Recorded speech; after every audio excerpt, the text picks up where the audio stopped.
Good evening and welcome to the May 1st, 2019 Norfolk Planning Board meeting. Please be advised that tonight's meeting is being audio and videotaped for use at home. One of our members is slightly late, but he'll be in here within 5 or 10 minutes. We're going to begin with the first item on our agenda, 113 North Street, and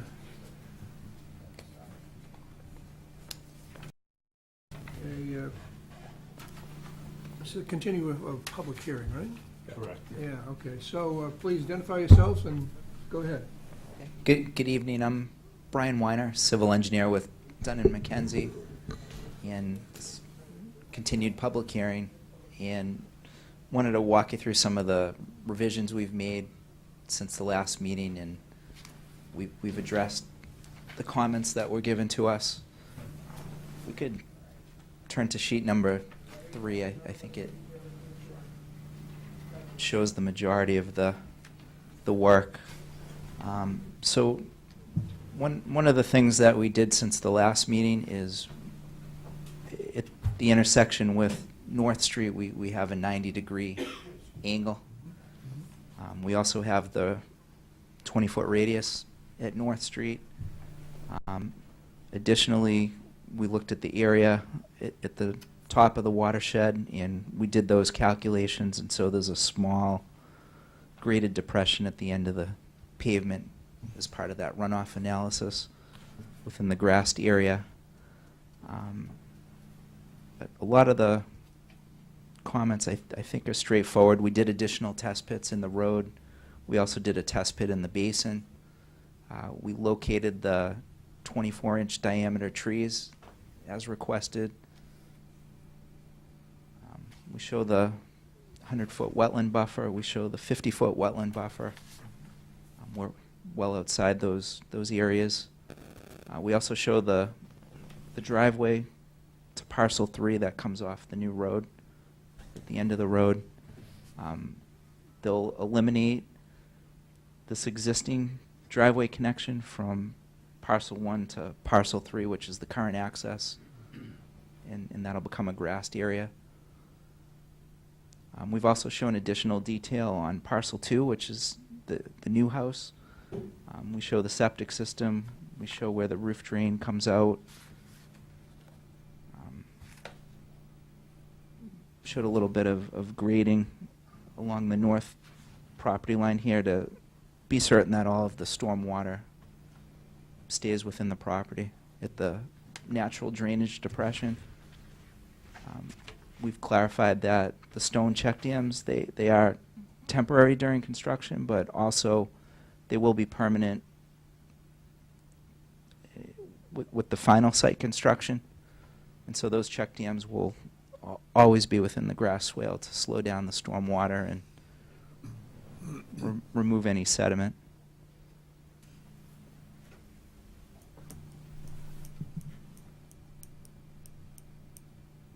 I don't know if the board members had any questions, or it made sense to go through the comments. There was another board that you had to appear before as well. Is that correct? The ZBA, you get a variance on the, or a finding, I should say, on the one of the placements of one of the buildings. Yeah, so we haven't completed that filing, but we will. And the intent is to keep the existing garage and shed the way it is now. It's no adverse impact on the current work that we're proposing. It's outside the grading, and we'll need to get that resolved with the ZBA. Yeah, you haven't filed yet. We haven't. Okay. How are you providing the water up there? So we have a new water main that will tie off of North Street. It's a 2-inch service that will feed Parcel 2, and then it'll also continue to the end of the road, and it will service Parcel 3. So you get a 2-inch service servicing all 3 lots? Two houses. So Only 2. Parcel 1 will continue to have its service off North Street, no change. We'll have 2 new houses Did the off this department water. Did the water department look at this? DPW? Can I interject for a moment? Just a second.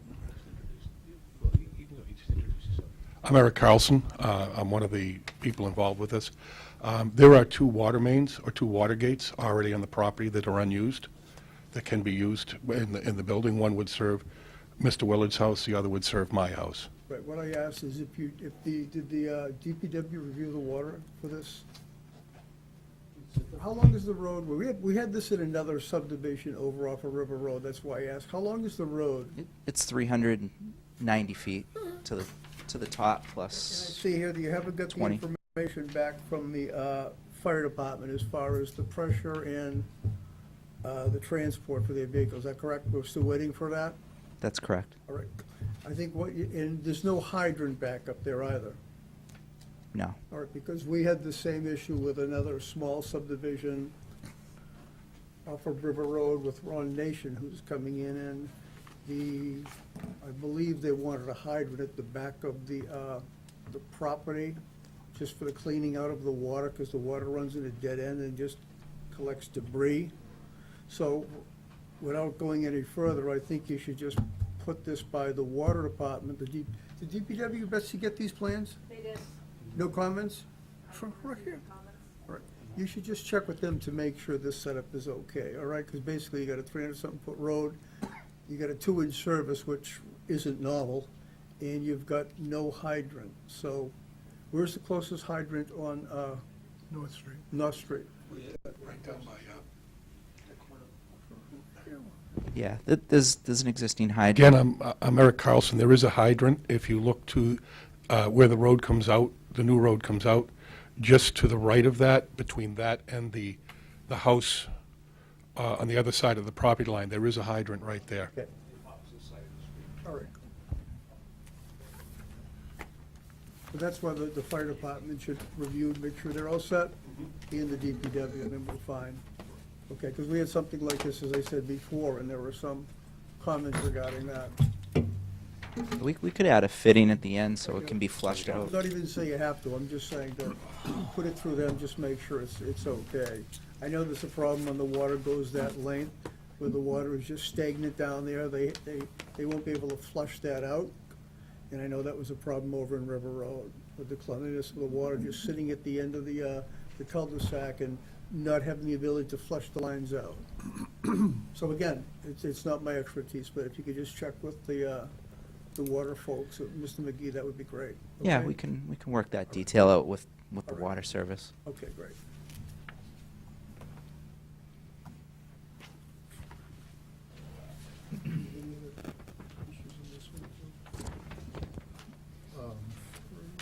So there's a few things that just are outstanding.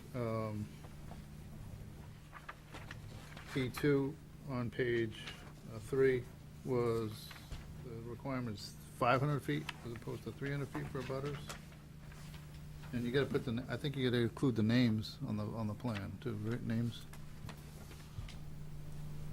Yeah, we showed the 300-foot abutters on the cover sheet. We had But it's just map and lot numbers, right?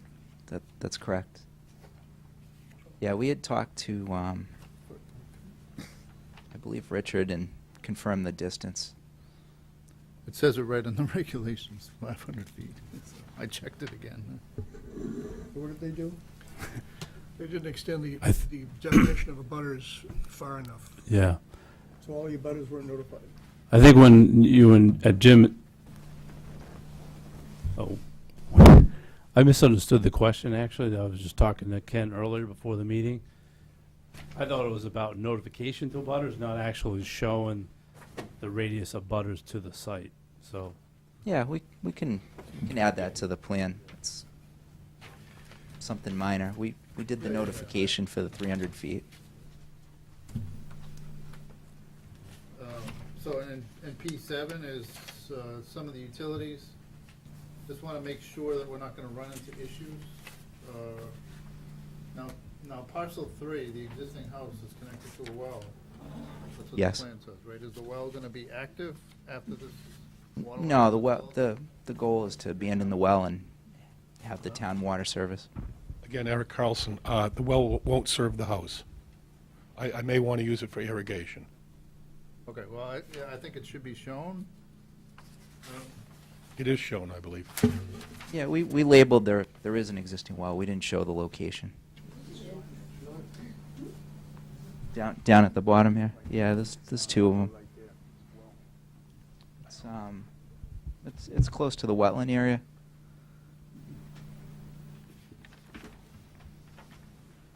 Okay. But Utilities aren't shown either? we didn't show the service to the Gonna house. label them as useful for irrigation. I don't want it for house I understand. Yeah, once the water line's in, you service the house with that one. We want to put a note to Yeah. that. What about the electric and telephone and cable? That's not on the plan? We do show that. It's along the right side of the driveway. It comes off North Street, and we show it connecting to Parcel 2 as well as Parcel 3. Yeah. Yeah, yeah. So just up. What sheet is that on that you're referring to? What number? On sheet 3, we show the electric service. Sheet 3 on the left, okay. So yeah, if you could update the revised plan just to say the wells for irrigation purposes then. Okay.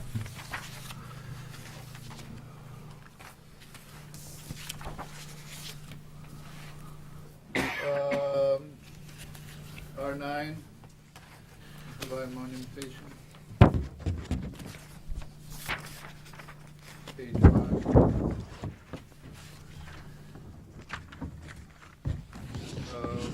SW7 on page 6.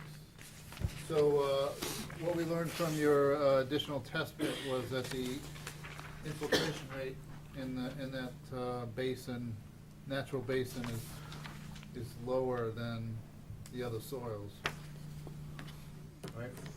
So No, it's consistent. So we use the 1.02 inches per hour. We found so 20 the other minutes test per inch bits on the perk. had like 3 and 4 inches per. I know we don't use a perk rate for the design, but Yeah, we're about but 3 times what the perk rate is. The perk rate's 20 minutes per inch. So what I'm saying is your other test pits that you did on site are a substantially higher infiltration rate than what is in the basin. You had 3 and 4 inches per minute. And what did they use for the and drainage you had calc? 20, Yeah, no, 20 but- 20 but minutes it- per inch. But the rate that we use for the drainage calculations is within the range for that Okay, soil. what I'm saying is, I'd like to have like a wick in that basin, just to make sure that the water is gonna get down to where you did the perk rate. You did it like 36 inches down, right, which is a different soil than the surface. So what I'd like to do is have you dig a, trench, I don't know, I put it in here, with 20 feet by 4 feet wide, stone trench, 36 inch deep, just so that the water will get down to the soils, the good soils.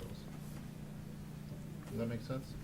Yeah, we could do that. The rate I used was consistent No, with the I 8. I don't have a problem with the rate. What I'm saying is, I want the water to get down to that rate. Understood. Get down. Yeah, we can do that. Down to the soil that will absorb at that rate, yeah. Right, Yeah, okay, understood. Just gotta provide the monitoring well. This is a really busy plan, I couldn't see it. SW8.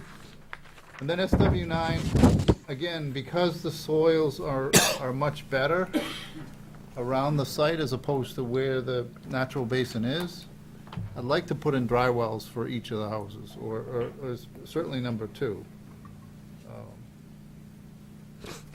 To provide recharge more local to the, and I think you can get it, you can find a place far enough away from the septic system to be effective. That's typically what we try to do. Okay. And I'll be then, asking more of that coming Huh? forward too on the permit, the MS4 permit, I think, right? Yeah. So, and then, we just gotta clean up some, the O&M plans on SW13. There's a differentiation between the construction erosion and sediment control plan and the long-term operation and maintenance plan. Long-term operation and maintenance plan is for post-construction, whereas erosion sediment control plan is during construction. So we just gotta separate those two, to provide the owner with appropriate. Yeah, we can rework the document. And that's it. Thank you, Phil. Yeah, we can make these revisions there. I don't call them minor, easy for us to do. Anyone else on the board have any questions of the gentleman? So the utilities that you're extending, the utilities now go to what, the two homes that are up there? And are you running any other utility setups from what's existing to the other lot? Again, Eric Carlson, you're asking if utilities are run to the, what would be Parcel 2? Yes. There is nothing run out there, correct?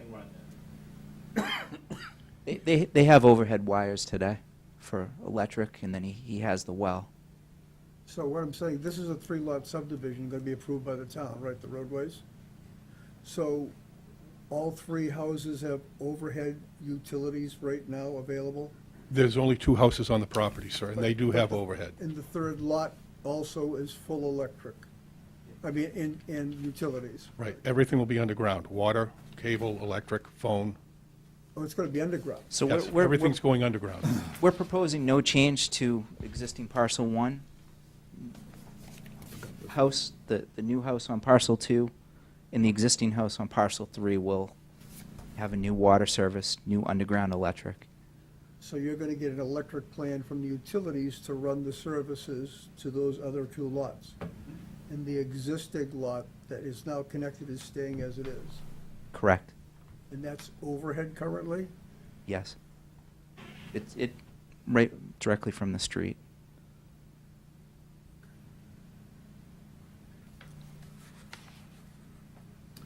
So I also forgot to mention G1 on page 2 and 3, crossing the page there. The auto turn plan looked like it was just, you didn't actually do the turn, the program, you just laid the template on there. So I think you gotta get that approved, that turnaround approved, if we're gonna use it, but I think at a minimum, it's gotta be lengthened to provide adequate turning and pavement width for the vehicle to stay on the pavement, so. Yeah, we showed on the turning radius plan that you could make the turn and the vehicle would stay on the pavement.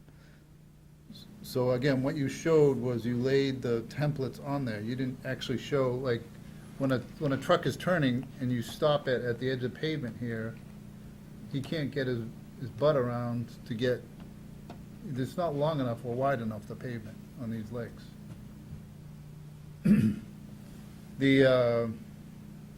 What about the pressure? That has to be okayed by the fire department since they're doing only a 2-inch line up there. Is that part of your G2? Well, I think it has to be approved by the fire department, yes.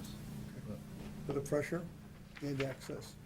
Well, they don't have, yeah, I mean, obviously you wouldn't get a house to have, I mean, that's a plumbing issue probably right there, but fire department, there's no hydrant up there.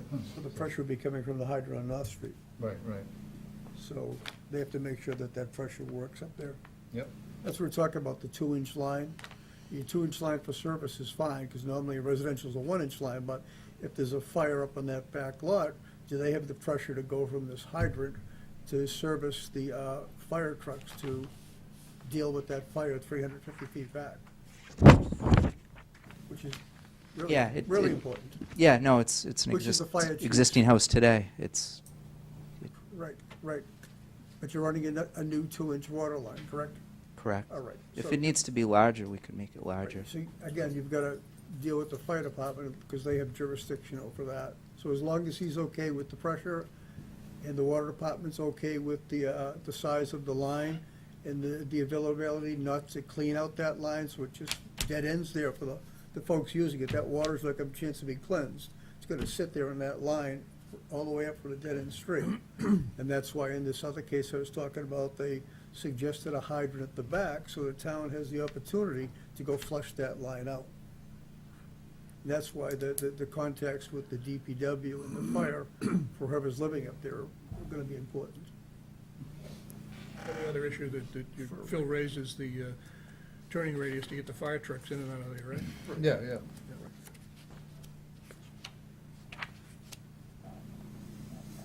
You guys understand? Okay.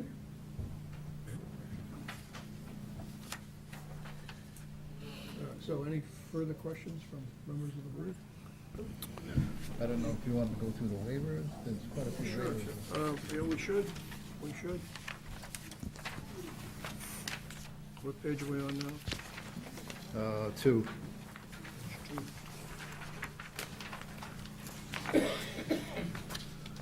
Okay. So 1 is the garage issue, so I think that's gonna be settled by the ZBA. Yep. The W2 is just the plan and profile scale. That's not a huge issue. Number 3 is allow trees to be shown. Did you find any 24-inch diameter trees? We did. If we turn to sheet number 5, we can point out the trees that we found. Oh, okay. They're in a grayscale. Bess, can you put 5 up on the?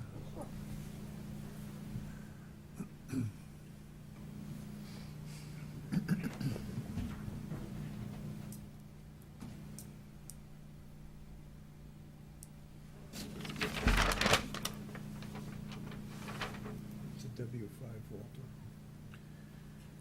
Those are all the trees that are gonna come down as a result of this?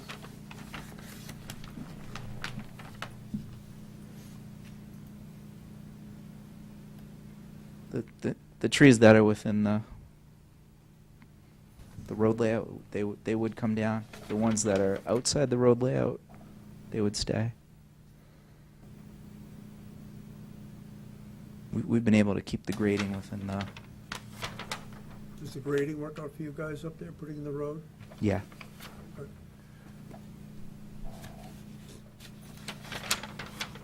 Because that's gonna be related to the 13 as well, right? Allow no street trees?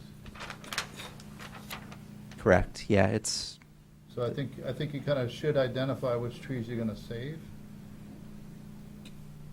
we'll be able to save all the trees that are outside the, Well, you Right got away a line. swale running down the right side of the road. So you Yeah, gotta be we've- careful about, yeah, we've kept all the grading for the road within the right-of-way line. yeah, but trees have roots. If you're right up against, these 27 and 27-inch, 30-inch, these pines, 30-inch pines, if you cut half the roots out, They die, yeah. They fall over. so I think you gotta figure out which ones you're gonna save, and then we should talk about maybe supplementing them with street trees where you can't save them, right?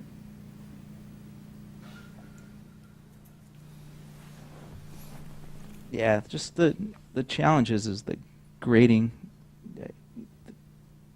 Any additional trees you put in, they'd have to be outside the right of way. Areas that are already wooded on one side of the road.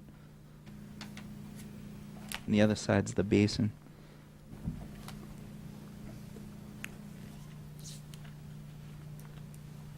Well, you've identified the trees. Maybe you could identify, do some color code to say the blue ones are being cut down and the red ones are being saved or something like that, so we could see it on the plan. And if you think that there's a need for street trees because you've cut down some trees, then you can say, we recommend we put 4 street trees in here, or whatever. Yeah, and actually, since it's gonna be a private road, you could place the trees on the lot. Wouldn't necessarily have to be within the layout in this Yeah, case. Okay, why don't you keep going, Phil? Yeah, well, they're reducing the layout too. Yeah. So 4 is not, I don't think is necessary, you provided additional test bits.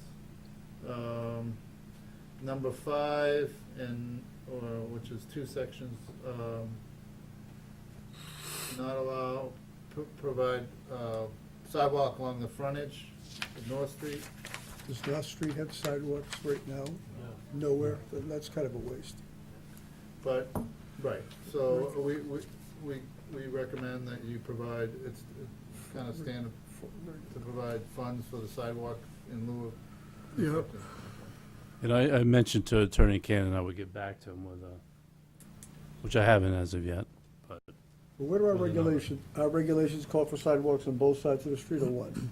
Well, this one is particular to, one is relative to the frontage on Yeah, existing road. Yeah, And then there's one, where's, it might be the same, may I combine them, or, so one of the regulations calls for sidewalks on both sides of the street, yeah. and you're looking for a sidewalk fund So contribution. number 11, to Yeah. allow no sidewalk, so it's 2 different ones. Right, I understand. Since North Street, my opinion, since North Street does not have a sidewalk, I don't think we need one. And I think probably 15 years ago, I was the last one that had to contribute to the sidewalk fund that only put one sidewalk in, and the other one was sent to the town, and at that time was never used for sidewalks. So I don't think in any of our subdivisions the past number of years, we had a sidewalk fund contribution. I think we have. I've been on the board 6 years. I think we've done it at least once, John, Really? in those 6 years. I Yeah. don't remember one. I can't remember which development it was, but Do we have a fund account with the sidewalk monies in it? We do. So I can report back to the board. I'll take a look at the most recent ones and then come up with a value as well. Okay. Because I know Fox Run, the large one, Okay. had over a mile of roadway. I don't remember any funding on that. I don't remember any in Fern Ridge. I don't remember any in Nichols Way. I don't remember, unless you can come up with one, I don't remember having a fund. Matter of fact, this fund that we used to have, they ended up taking a bunch of money of that and using it for other reasons years ago. So I don't think we've ever even brought that up. Well, all right, let's. I just don't want, I don't want to stick these folks from money into No, a I don't sidewalk either. fund No, I understand. when we but haven't done it. Precedent is precedent. I want to Right, see what yeah. we've done. So why don't you find out, Rich, when's the last time we made someone contribute to a sidewalk fund? Okay. Okay, you want to go back a few years with us, but Yeah, no, I you have the will. subdivision. The information's there, I'm sure. Betsy's got it. She can dig it out. Yeah, because that's expensive. Keep going. All right, so, number 7, not allowing, providing a cul-de-sac. So that's really a safety issue, man, or, Well, yeah, that's related to the turnaround issue that you Right, right. mentioned a minute ago, right? yeah. What is there now, a hammerhead or something? For turnaround? Yeah, it's a three-point turn. Which is we've also allowed in the past. Yeah, yeah. As long as it's big enough, that was. It has to be Phil's big point, enough yeah. for the vehicles to turn around, yeah. Okay. Is that what they're showing in the plan, Phil, that's big enough? No. The hammerhead? I don't, according to the, whatever, the International Fire Code Appendix D, it should be substantially larger. Why don't we bring that one for the fire chief also? Will you bring in the other couple issues with him? Why don't you go over that with him, okay? Because he weighed in on the other hammerheads that we dealt with, I know, and made sure they were the size that he was comfortable with. Do we have, do you know what plans those were? We had one on Toils End Road, and we had one or two others, Walter. Yeah, but I don't remember where they were. Westfield. Westfield, all right, yeah. So basically, we could use that same model of the sizing for that to do this same thing. Yeah, I'm yeah. assuming the chief approved those other ones, so. Okay, press on. Okay, so.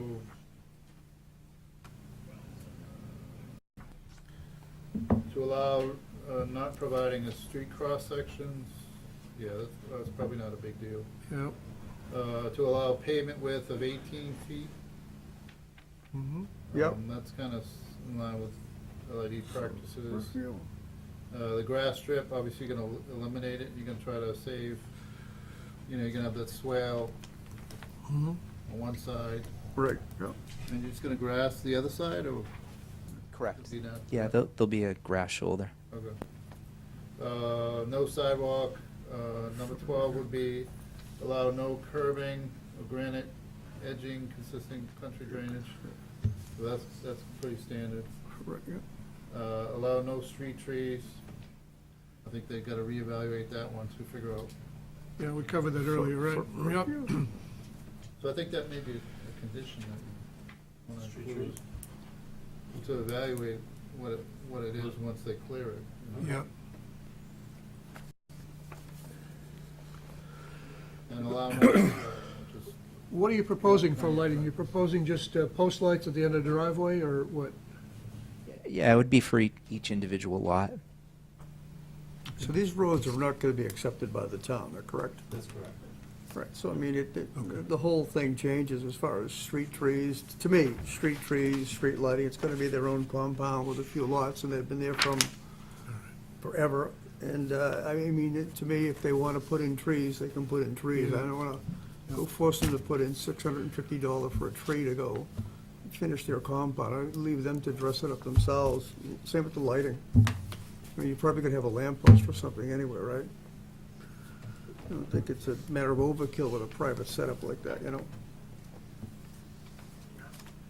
Even if you find that we do have a sidewalk fund, I wouldn't be in favor of making these folks put in, I just wouldn't. It's a lot of money. It's a real lot of money, and I just don't see them doing that. Well, fair enough, but But I'd that's like, only my vote. I understand, fair enough, I'd like to see the Right. results of what you can dig up. really. Yeah, I would too.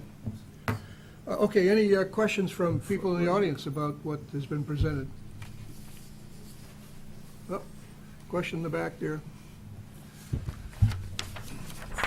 Donna Jones, North Street. Thank you for clarifying that. I thought last meeting they said it was not going to be a public street, and then earlier tonight I heard public street, and This is so, why I re-asked, yes. and I just wanted to verify with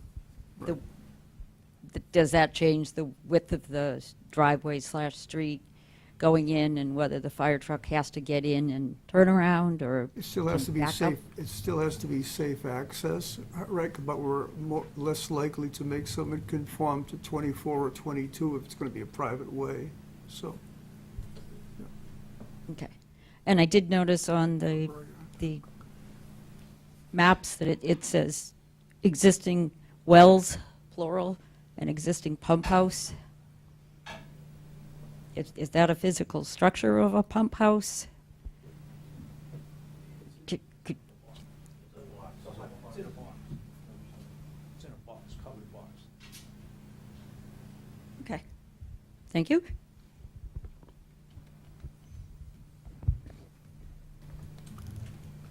Okay, no other questions? No other questions from the audience? Then we need a motion to continue the public hearing, correct? Do you have an idea when you're gonna get before the Board of Appeals? Process, we thought that would be a condition of approval, because then we would know what plan we could present to the ZBA. We don't want to appear without a plan, kind of chicken and the egg. So I mean, we could do it either way, but that's how I envisioned it. Obviously, we wouldn't be able. Sir, Sorry about that. Edward Cannon, I'm sorry, on behalf of the applicants.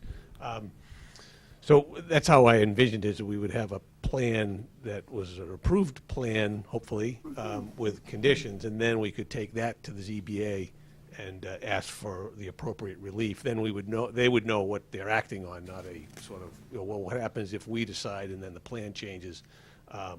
So we could do ZBA first, but that's what I envisioned, just so they have, okay, what are we acting on? Because I don't think we'd get a building permit if we have, ongoing zoning violations. No, right. So I think we'd have to do that first. We did talk a little bit about the chicken and egg here, and Well, Thoughts there's to the- still some issues we gotta clean up here. Yeah. Yeah. Sure, So, sure, yeah. unfortunately, I think it's more than just a few cosmetic contingencies, especially the fire department stuff. No, that's, But I mean, the basic road configuration on that, I'm fine with that. So I don't think if you go to the ZBA and know that the roads are gonna be where they're gonna be, they should be able to make their ruling based on that, so okay, I don't that's think fine. that'll hold you up. That's fine. We can do that. Or you could, you could wait and come back another time with the changes that we've discussed this evening and get an approved plan and then go to the ZBA. Your choice, I guess. Whatever this board would like. I'm just afraid of getting them before the ZBA and say, is the plan finalized? And we say no, and, I think Rich can talk to them to let them know what they're ruling on. There's gonna be no changes as far as what they need to rule on that shed. okay, Right, yeah, that's fine. Then we'll get that process started right away. okay. yeah, because it might. No, maybe not. No. You might be able to get in before the, because the next planning board meeting is June.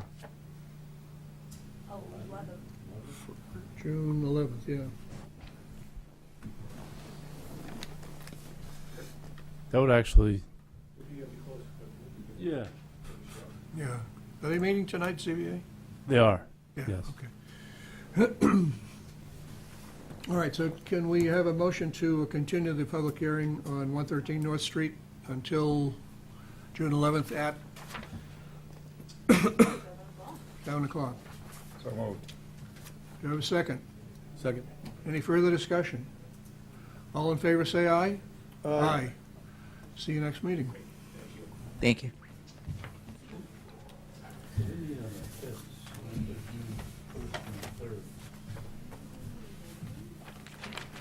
Hey, Kevin, this thing I got, Probably on the 5th of June. who sent that? Yeah. The 774 number? Oh, wait, what? No, that's Rich. What's that? Tim, Yeah. What's that? about the reservation date. Is that an issue? Yeah, from the one I'm voting. Yeah, you better protect yourself from that vote. What do you think? You can't just revise the resignation? I mean, What's that? You can't revise the resignation. It was originally cited as the end of the election I- cycle.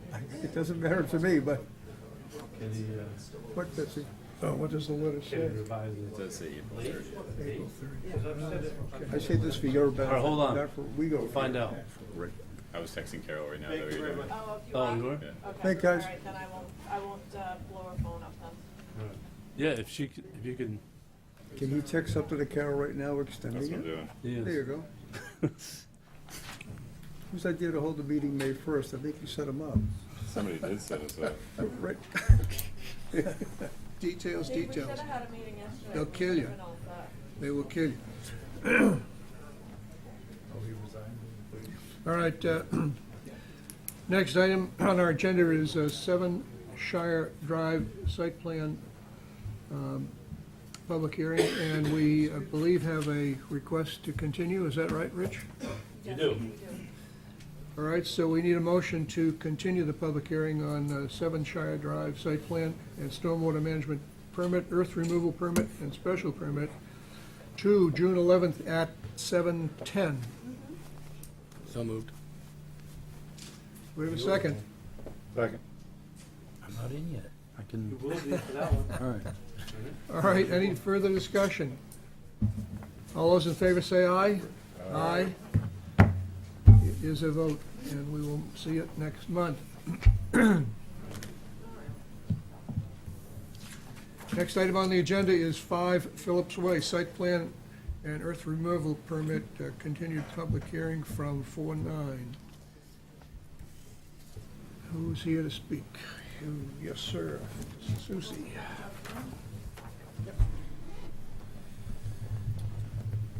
It appears I am a resident. You can't, No, what's the matter? I'm a resident. You can do it. Yeah, I can. Perfect. First of all, before you depart, let me say on behalf of the board and the citizens of Norfolk, thank you very much for your service on the planning board. You're very welcome. Thank you guys for everything you were able to provide and guide along the way. Much appreciated. I guess I'll go sit over there. Oh.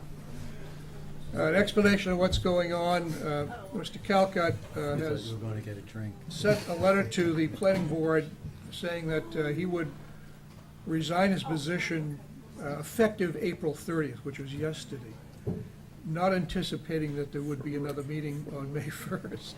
And so the town clerk has advised, is that right, the chief? That is absolutely correct. Town clerk has advised him that he is no longer a member of the planning board. His intention was to run through the election cycle and then relinquish his chair to the person who would run for that position. But he got caught up in the weeds here, and so now he cannot sit on the board tonight. But he kept the chair warm for a while anyway. Police are not necessary, by the way, just in case. Not necessary. Okay, so let's proceed. Strike his votes, I guess. Oh, okay. Well, I mean, it said aye, you know, whatever, these Did you pick that up? motions. No, I can't. Oh, jeez.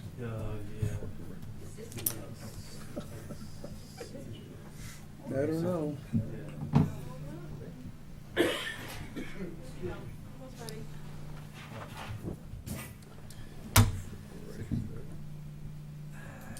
You're on, sir. Good evening, Jim Susi with United Consultants. We have made some changes to the site plan since the previous beta review letter. We did have a meeting, I believe, 2 Wednesdays ago, where I sat down with Phil and Rich and we went through some issues with this. I apologize that the plan set and the review comments were only sent out this afternoon. I was waiting for a couple of documents to be included in the package, and I didn't get them till today, so as soon as I got those, I put the packages together and I sent them out. Again, I know Phil hasn't had a chance to look at them, but I do believe that I covered most of the, or all of the issues that were in your previous review letter. There were no major changes to the site, some smaller things. We had moved the snow storage area to this area here and labeled it on the plans. We're showing a 3-foot wide riprap spillway off of the level spreader, and we have amended the typical detail, showing it coming down the slope and then flattening out as it goes into the existing water quality swale that's out back. I think from the last time we were here, we redid some of the parking spaces based on the square footages, so I think we've got 18 spaces total here. Granted, we're giving up 4 or 5 for snow storage, but in all honesty, if there are 6 parking spaces used, you would be very busy that day, so we don't feel that, you know, using those for the snow storage is going to affect anything with the site. We did add a note based on comments. We have 2 underground roof recharge units here. And we've added a note to the plan to the effect that prior to these being installed, that we'll either dig the bottom of these or dig a test pit, have it witnessed by somebody within the town, whether it's Rich coming out or Wade or somebody, to witness the bottom and the separation of groundwater prior to the installation of those. Again, I don't think there was really any major issues that we had. So we want some separation from the foundation? I know when we discussed about putting it, maybe trying to put it out back here, but that slope drops off so quick that they wouldn't do it. The other thing is the top of these structures are about 2.7 feet lower than the slab. So I really don't think it's, would have much of an effect on the building itself. And again, these are, they're, in the overall detention pond scheme of things, these are small just to afford a little bit of infiltration. And then the bypasses or the overflows come out of, that one come by here, the overflows come out of here, tie into a line that ultimately goes to that drain manhole and then out into the spillway. So I really don't think, that, I think it's 4 or 5 Caltech 180 units on each side of the building. Once they get to the point where they're gonna start becoming a problem, it's out the outlets. What are these, plastic Caltech boxes? Yeah, the half moon, the 180s. Do you need a water separation from the bottom of those? So, yeah, so he's gotta have 2 feet of separation. Well, it's less for roof water, I'm less concerned about roof water. You get something on the catch basin or the street drains, then you want 2 feet of separation. I just, I know the Mass DEP standards is that be 20 feet away from your slab on grade, so those certainly aren't. I think the one on the left on the parking lot could be pushed out some, but. Yeah, I mean, that could possibly be moved out. And I don't know if you can bring the other side in and have it all on one side or One whatever. side. But I think you just gotta be careful, there's a reason why they said 20 feet, so. Yeah.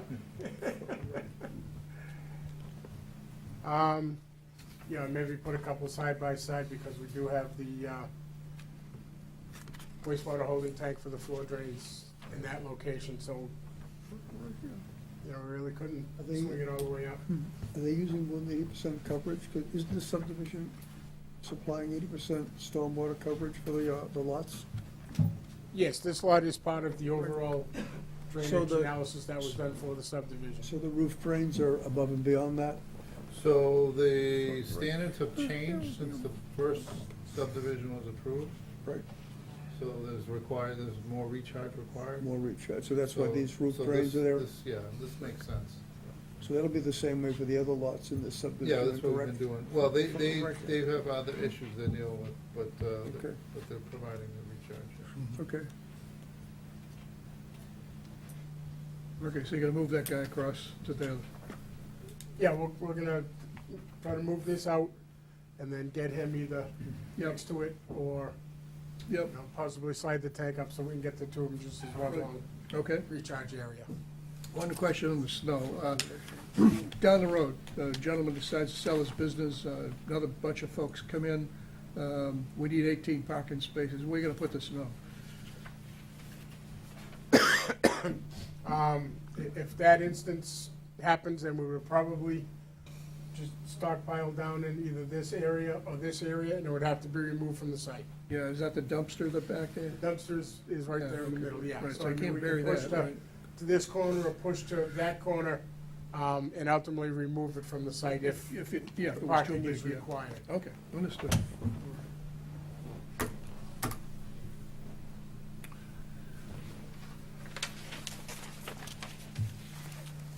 Give Phil a minute to. Yeah, not a problem. digest, Yeah, we're gonna have the same thing about the long-term operation and maintenance plan. There was one very similar to the 273 that was, again, sent over this afternoon, so. Okay. Did we get the outside elevations on this, Jim? You have the building plans? We had, after our meeting with design review, they had asked for a couple of changes to be made to the building elevation plans, i.e. texture, color, a couple of things like that. And I believe the building company is still working on those revisions. Did we ever see elevations of this building? Yeah, this building's been approved already. The building permit that expired. Sir, you gotta use the microphone, not for us, but for home. John Pantonio. So this building, this already had a building permit that, I think we may have submitted them originally. so I think the original Same building that package- was approved before? Yeah. Do you want to see? Yeah. Are you at design review now? We've already been through Already been design through. You review. already have been? Yeah, they've been through. Okay, so all the materials for the building are all on the plan?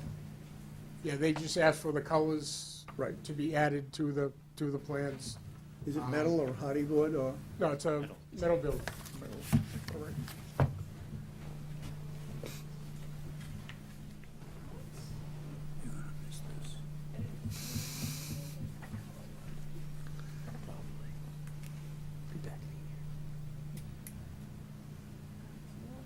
I'm not sure if I have the color one here in the computer. I actually have a sample in the truck of the color of the building. No, as long as design review okayed it, that's fine. Yeah, in fact, I believe last meeting, you would receive the. Yeah, we see the letters, right? from We them. did, yeah. Okay.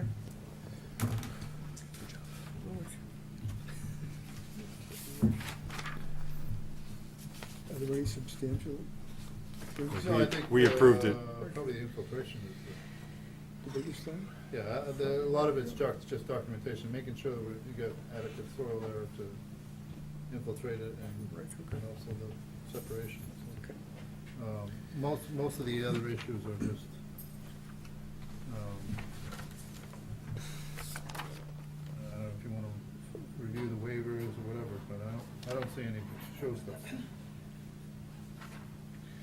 Yeah, last meeting, we got a note from the DRB among, looking at several different projects. When it came to 5 Phillips Way, it says, the DRB received a presentation of the 5 Phillips Way project and noted it was the same as previously submitted, but needed lights and building colors noted on the elevations.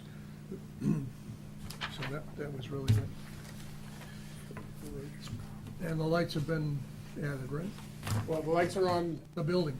the site plan, I believe. Yeah. They want them shown on the building elevations that Okay. Mr. Antonio is waiting for. Yep. Set? Yep. Good, all right.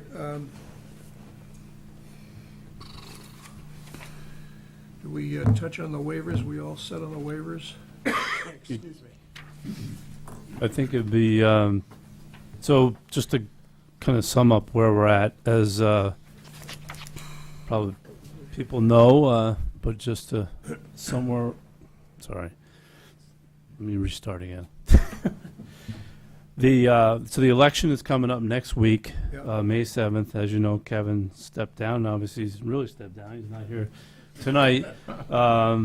And so we have this project's been before the board, and under the site plan regulations, it requires 4 out of 5 members to vote to approve a project.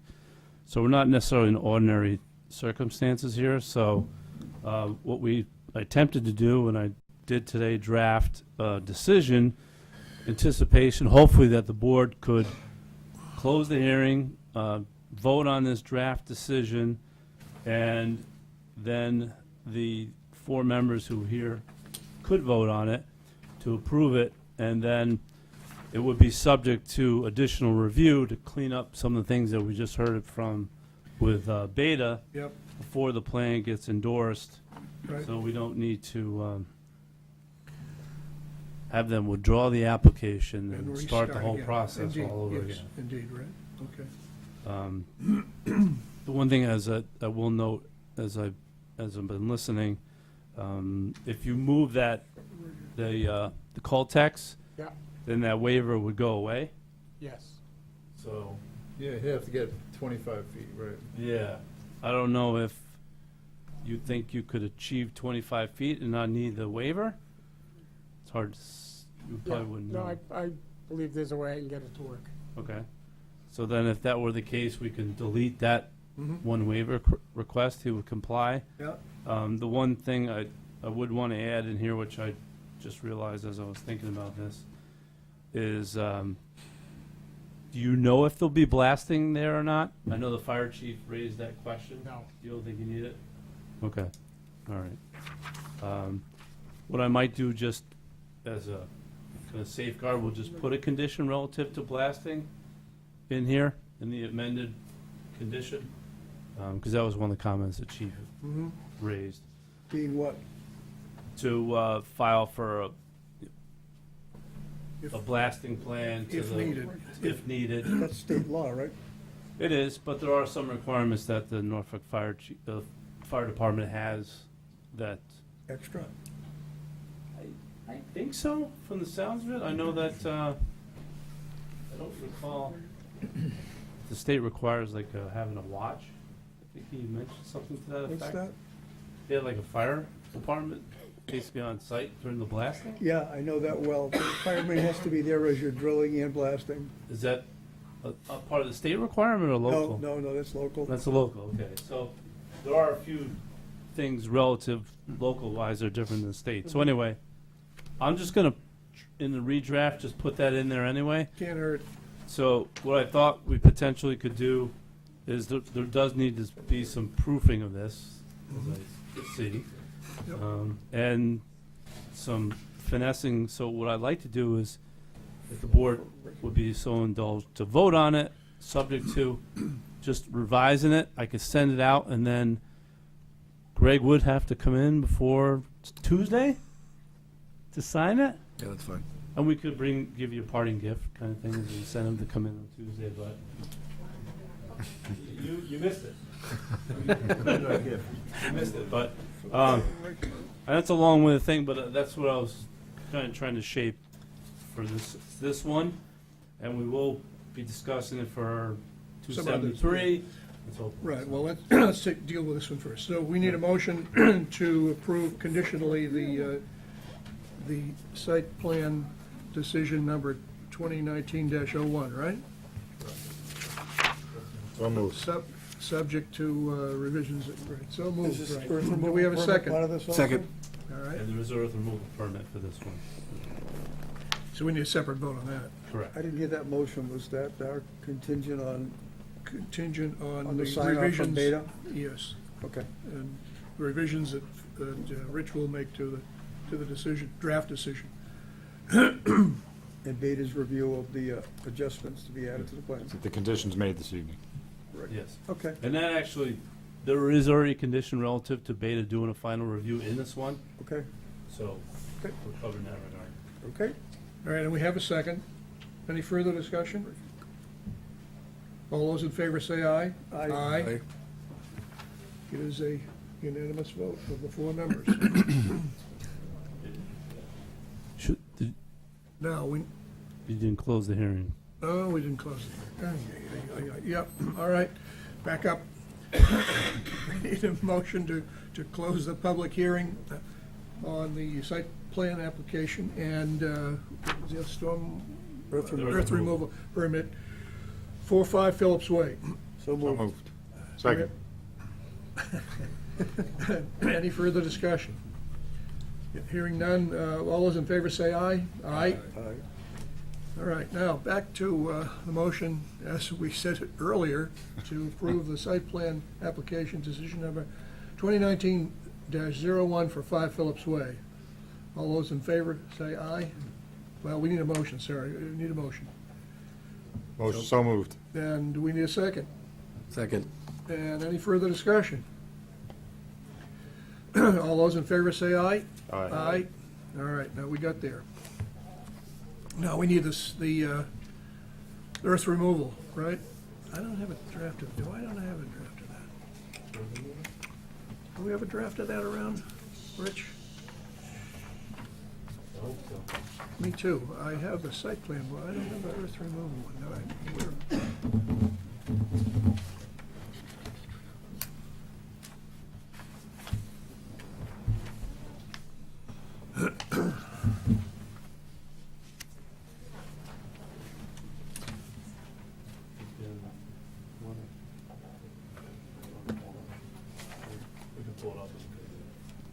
Put it up on the screen? Yeah, does Yeah. that work for you? No, I can go make copies. No, let's say put it up on the screen, that's fine. We're approving it with the same Conditions. conditions anyway. The earth removal, I think is Is probably fine. fine as it Yeah, is? as All right. far as is. It's pretty straightforward.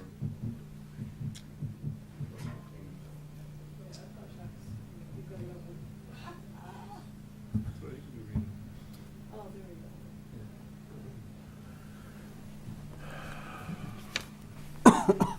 There you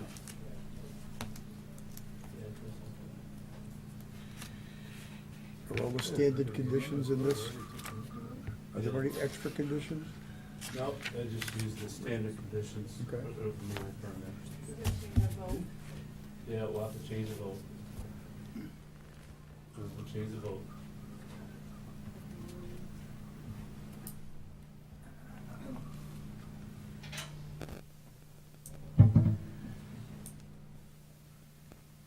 So are there any unique conditions?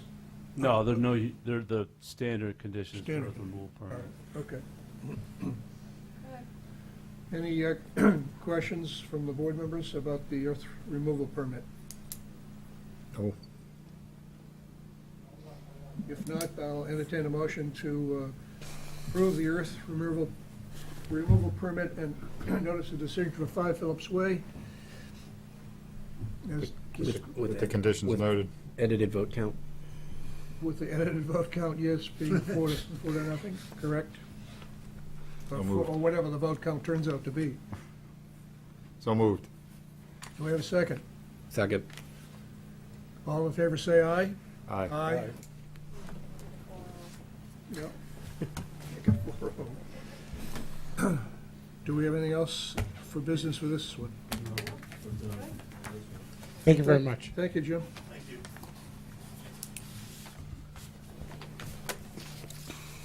Next item on the agenda is 134 Main Street. We have a request for withdrawal without prejudice.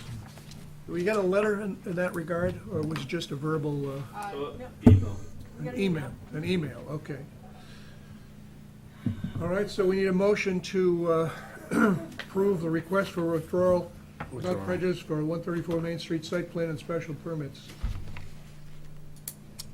So moved. Do we have a second? Second. All in favor, say aye. Aye. Aye. Okay, so they'll come back later.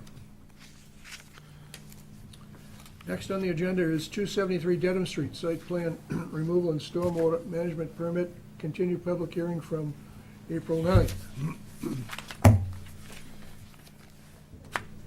Up again. Good evening, Jim Susi with United Consultants. We did submit revised plans and reports. I believe Beta has reviewed them. We did get a draft of a letter late this afternoon. It looked like there may just be one or two small issues left with the site plan. One that comes up is right now I've got a combined office and sales at the 1 per 200, which I believe is the office requirement for parking. It was in the letter that the sales/display has a different parking requirement. It's at a 1 to 150. So we've got, this area is 2160. I will discuss it with my client and decide how much is going to be office and how much is going to be display, Yep. and then list them separately in the parking requirements. If we do have to add a couple of parking spaces, there's area here in the back corner, maybe possibly some area over here that we could put Okay. the extra spaces Yep. into without any All right? major issues.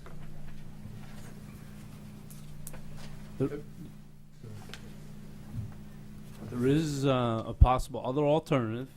You can discuss it with your client. You could apply for a special permit through the planning board. I know we'll be outside this afterwards, just to reduce the number of required parking spots, so we're not increasing pervious. I mean, if you don't feel it's necessity based on the use, that's an option as well. Yep. You know, Could they just add it? Get before conservation as well, that'll be in the Yeah, budget. we're meeting with them next week. so Could they just add it to the waivers? what's that? Couldn't they just add it to the waivers? No, it's actually a specific special permit requirement in the zoning bylaw, and it'll be coming up on the next one. So Could that be handled you could do that after. separately after? It's not gonna hold up any issues tonight? We have no choice. We need to. Well, Well, it's gonna we be, have no choice, but I mean, it'll practically be a condition of our approval. yeah. Yeah. So I have to amend that decision. Okay.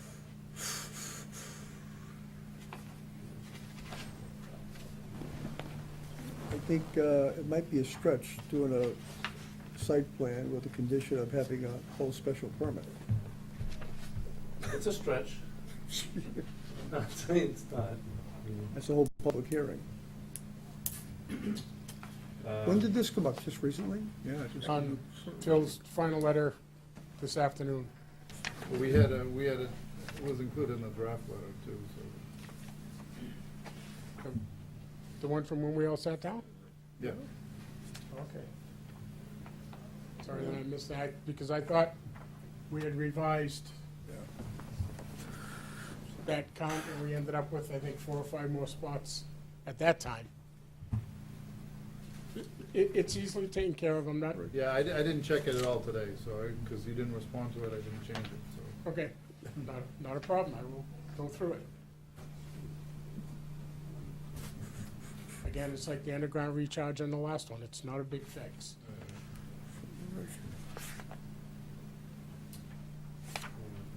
Is there one more? Oh, no, you, so the operation and maintenance plan, I think we're okay now. We've worked Yes. with this applicant to reduce the number of parking spaces on the site and to arrange them appropriately. I think it's something we should consider to ask them to go to add parking spaces back into the site. So, recognize that there's formality to the situation, but it seems unfortunate. Is there any way they can make this plan without having a special permit? Again, if I go back through it, John, and I've got to add 2 parking spaces, it's very easy. I can add 2 parking spaces right over there. It's in a previously disturbed area. And then he wouldn't need a special permit.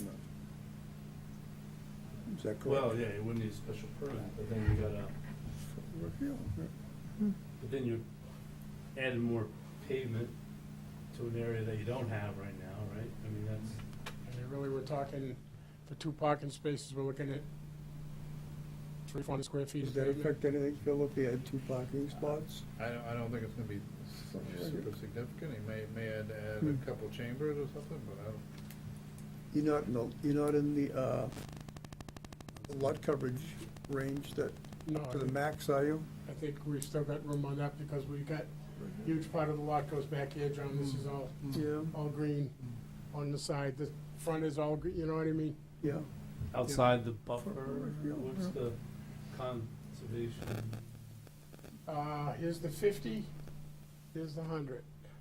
Yeah, so it's gonna be. Well, a bunch of- Personally, I wouldn't feel comfortable about okaying something with a contingency to get a whole public hearing special permit.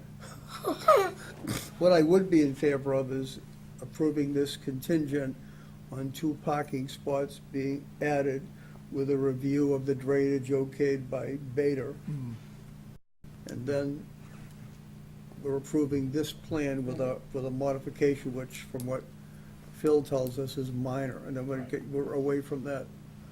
I don't think we have any right to go close a hearing contingent on a whole public other hearing. I No. just don't feel comfortable there, but I think if you just If we just add add whatever that, we need based do on the the revised changes square required footages. and have it approved by Phil, then Right. that works for me anyway. How about you, Walter? Yeah, I think so. Right. Okay, Yeah, sure, no, that's, all right, okay. All right, so why don't you make the motion then? Motion to first close the public hearing for 273 Dedham Street. Yep. Second. I guess I have to keep discussing. Go ahead. I don't understand. So we're recommending to add parking spaces back that were removed because of a formality of the process? Yeah. Well, there's a definition of how the building's to be used and the requirements for that use that's driving this. Is that correct? Yeah. Yeah. And we feel there's no way to proceed with this other than adding those parking spaces back in. Well, to comply with the regulations, we need to do that. so the, Why can't we make a condition to receive special permit approval? Not sure what you mean, go ahead, describe it. Why again. can't we just condition our approval on the applicant receiving a special permit approval for the number of parking spaces they're applying for? Well, we just went through that. Yeah, I wouldn't do it. I don't Well, think we it's said we legal. weren't comfortable with it. We didn't say it wasn't possible. I don't think it's legal, actually. I don't think it's legal. We're talking about a whole new public hearing, a whole new process. So anyways, I'm, Well, I think there is another, you could condition it this way, get the approval done right now, and try to add those spots if you can. If you can't, you could take care of it next month with a new board relative to, I don't like that either, actually. Eric. So I guess the question is What's wrong about, with just approving it condition on just like the last one we did? You're gonna add 2 spots and review the drainage, and that's it. Because we're adding 2 spots we don't think we need. It's just more pavement. Well, it is, but it's our law. Suppose that's true. well, We could put that on. we could split it if you wanted, in a way. Here's another option. You could approve it that way with them adding the spaces for tonight, and then you could turn around Monday and decide to apply for the special permit, He could do that. you know? Right, yeah, he could do And that. get rid of the parking and then not have to add all the pavement and so forth. And then you could they can come back in June and you can, because it'll be the same meeting, and revise the site plan and to match it up to get around that. I mean, that's another. Probably not gonna do that. I'm What's sure that? they're It seems excited. like this is the easiest. Sure they're excited to go through that process again. I don't necessarily disagree, it's just hopefully you don't have an issue with conservation, that's the only thing that, Again, Rich, I really don't think so, because the area that we're talking about working in right now is a previously Okay. disturbed area. So we're gonna take You what's should now be fine bare then. gravel, Right, you should be and fine. make it pavement run Right. into a catch basin and the plantings that were to be around it. They don't count that as additional disturbance. It's previous disturbed, so they should be fine. Okay, we have a motion on the floor to approve the site plan. I don't think we do. Oh, we, Do we, you made it, Betsy? you made them. I closed the hearing. You closed the hearing, all right, Yeah, okay. John moved to close, Greg seconded. so now before you take the vote, remember, I need 4 of you to agree to this, so if you have some consternation about this, This we gentleman, would need to know. To close the hearing, I know he made a motion and I seconded. What? Juicy. But I don't, and then We didn't he vote. interrupted. Yeah, we didn't vote. We didn't vote. We didn't vote. to You close didn't the vote hearing. yet. You We did didn't vote to close. close. no, we haven't voted to They close, didn't that's make a right. vote. He made a motion, I second, he interrupted. Hold it first and vote. You closed the hearing. We haven't voted to close. We didn't the vote to hearing. close the hearing. Oh, okay. We haven't gotten the all those in favor. Motion and a second. We haven't Set closed. it down. We're falling No, no, we're good. All right, so, there's a motion on the floor to close the public hearing. All those in favor of closing the public hearing, say aye. Aye.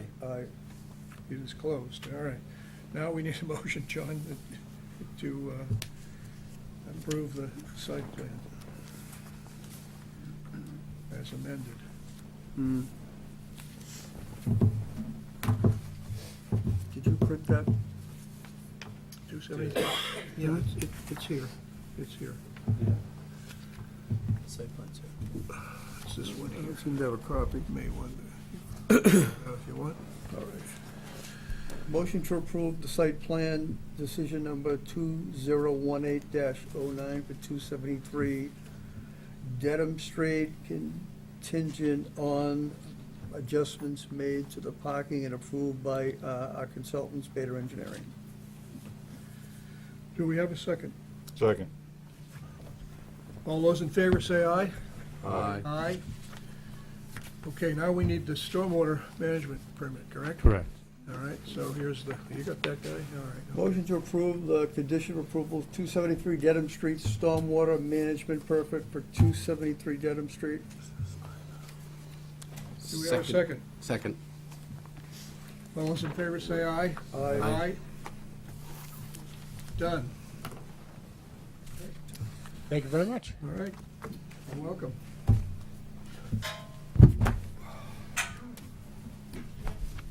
Compact parking spots. Twice a day. Motorcycle parking spot. Bike rack. parking. A bike rack. Bike parking. Your bike rack. Okay, next item on the agenda is 102 Cleveland Street / 15 Fruit Street Estate Lot Special Permit and A&R Plan. We have a request for continuance, correct? You do. Okay, and so we need a motion to continue that until June 11th at 7:20, I think. Move it. Oh, yeah, yeah. So moved. Second. All those in favor say aye. Aye. See you on June 11th, Mr. 102. Okay, the next item up is 282 Denham Street, site plan and special permit, initial public hearing. So, sir, you need to read that into the record.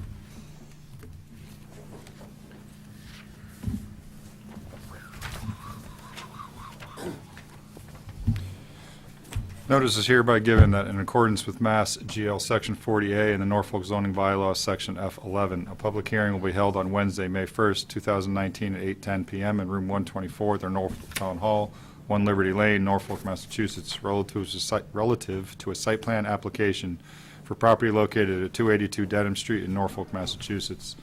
The applicant, 282 Denham Street LLC of Quincy, Massachusetts, has filed for site plan approval for the existing building.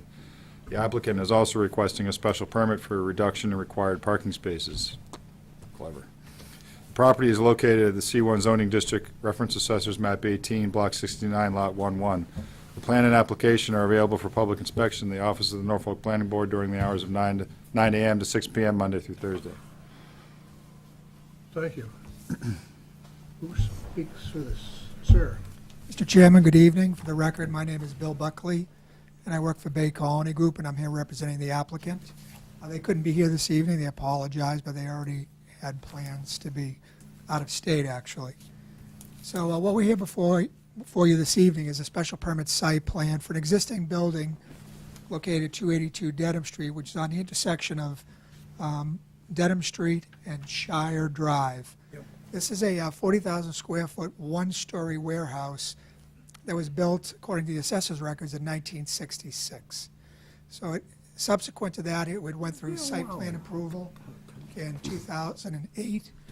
And then I think that site plan approval, based on what I've read, is that when they built Shire Drive, it changed the lot configuration, so it required a site plan approval at that time. And then in 2013, it also came before this board for the construction of a depressed loading dock along this side right here in approximately this location. So what we're here before you tonight, though, is the building commissioner and the town planner has asked us to file a site plan and special permit for a modification of the parking for the site and to request a waiver for the parking for the site. So the site currently contains about 29 existing striped parking spaces, and I can't quite see the whole table up here, but we're required to have, according to the uses that exist or will be put in shortly, a total of 105 spaces. So what we've done is we've gone in and striped the lot, and you can see on this the north side here, what we've done is we've actually calculated by tenant, so this is tenant A, B, C, and D, by tenant what the parking requirement would be. And then we've also put on there the number of employees that they project or for that site or that piece of the project. And then we also put in there the number of spaces provided, and we've labeled them, actually, though they won't be labeled on the ground. One of the other things that we've done is we've added the correct number of handicap parking spaces. So there are now 3 spaces on it, which is what's required for the 61 spaces that we show. And then so we've spread those around the site, one here, and one here. And then we've also done some safety improvements. So specifically over here along the existing depressed loading dock that I was talking about earlier. It's not like a 4-foot loading dock like you would normally see. This is only depressed about 18 inches, but it does have a drop there. So one of the things we've added is that we've striped out the entire area. So that tells people walking or driving through there that there is a bump if they're going to drive into that area. And we've also added 2 bollards along the edge here, again, for especially cars. We don't want them going in closer because they could bottom out. How far away from the building are those bollards? They're about 18, 19 feet off, so the length of a parking space. Oh, okay, all right. Out front then, way out Yes. front, yeah, okay. All right. And finally, the other item that we've changed is there's 2 dumpsters out there now, one in approximately this location and this location. They're just sitting in the parking lot. So what we're proposing is to fence them with 6-foot chain link fence with slats so that it can capture any trash that might blow out of them and also screen them In their present location. in their present location. Is that striping done already? No, the striping is, the only thing that's striped right now is some spaces out here striped and this. So if the board approves this, that will be part of the work to be done over the next short period anyways. What they're working on is they're working very diligently. They have a new tenant to come into the largest piece at the end. And so they're trying to get this opened or they need their tenant to move in by June 1st. What's the status of the electronic trash in the back? They are removing it as we speak. My understanding is they've been, that tenant has been padlocked out, evicted, and so now the owners of the building are in the process of getting that stuff taken out. So some of it is still there. Yes. Okay.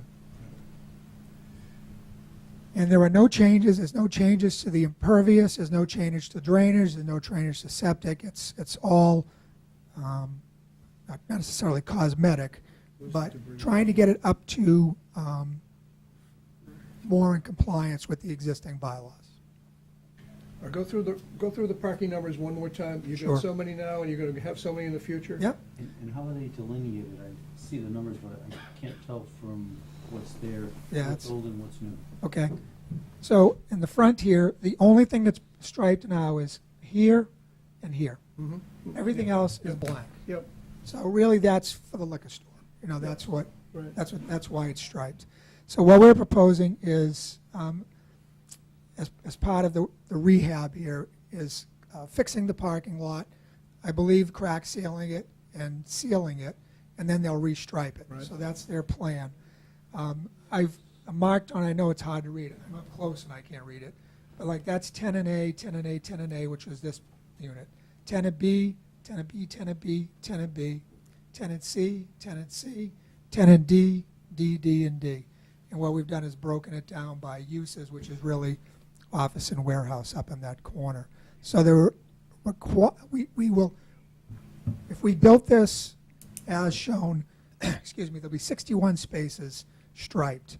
We need 105 by zoning. So that would be the special permit ask to reduce the required parking from 105 to 61. And currently there's about 20, I think it's 29 spaces striped.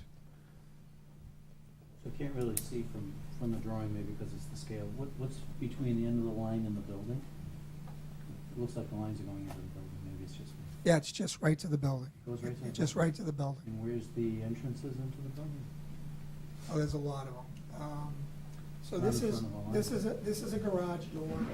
This is, that's actually at grade. This is a garage door,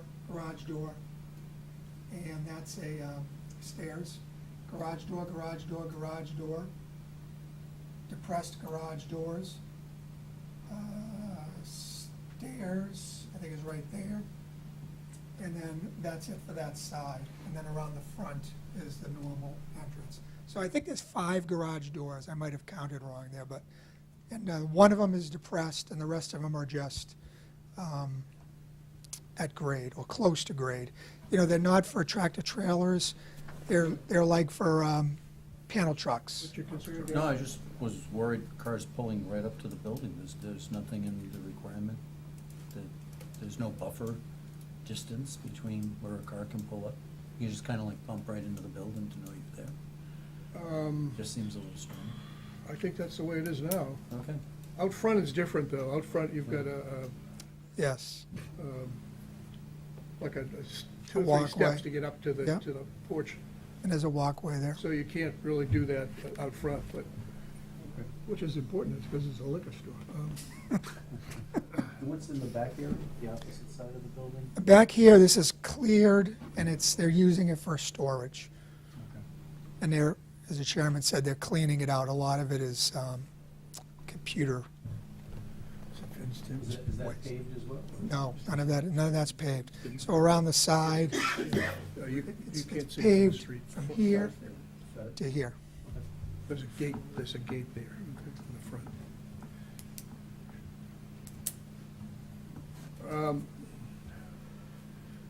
Phil's gone, okay. So that's the Rich, only place you could add additional spaces. In the back, yes. Because it has a lot of, I know it's kind of hard to see, but these are islands. And there's 1, 2, 3, 4, 5 curb cuts into the place. Rich, what about Gary's issue about, some concrete buffers or something just to prevent the car from banging up against the wall of the building? Ballards? Pardon me? Ballards? I don't know. Not bollards, but, Yeah.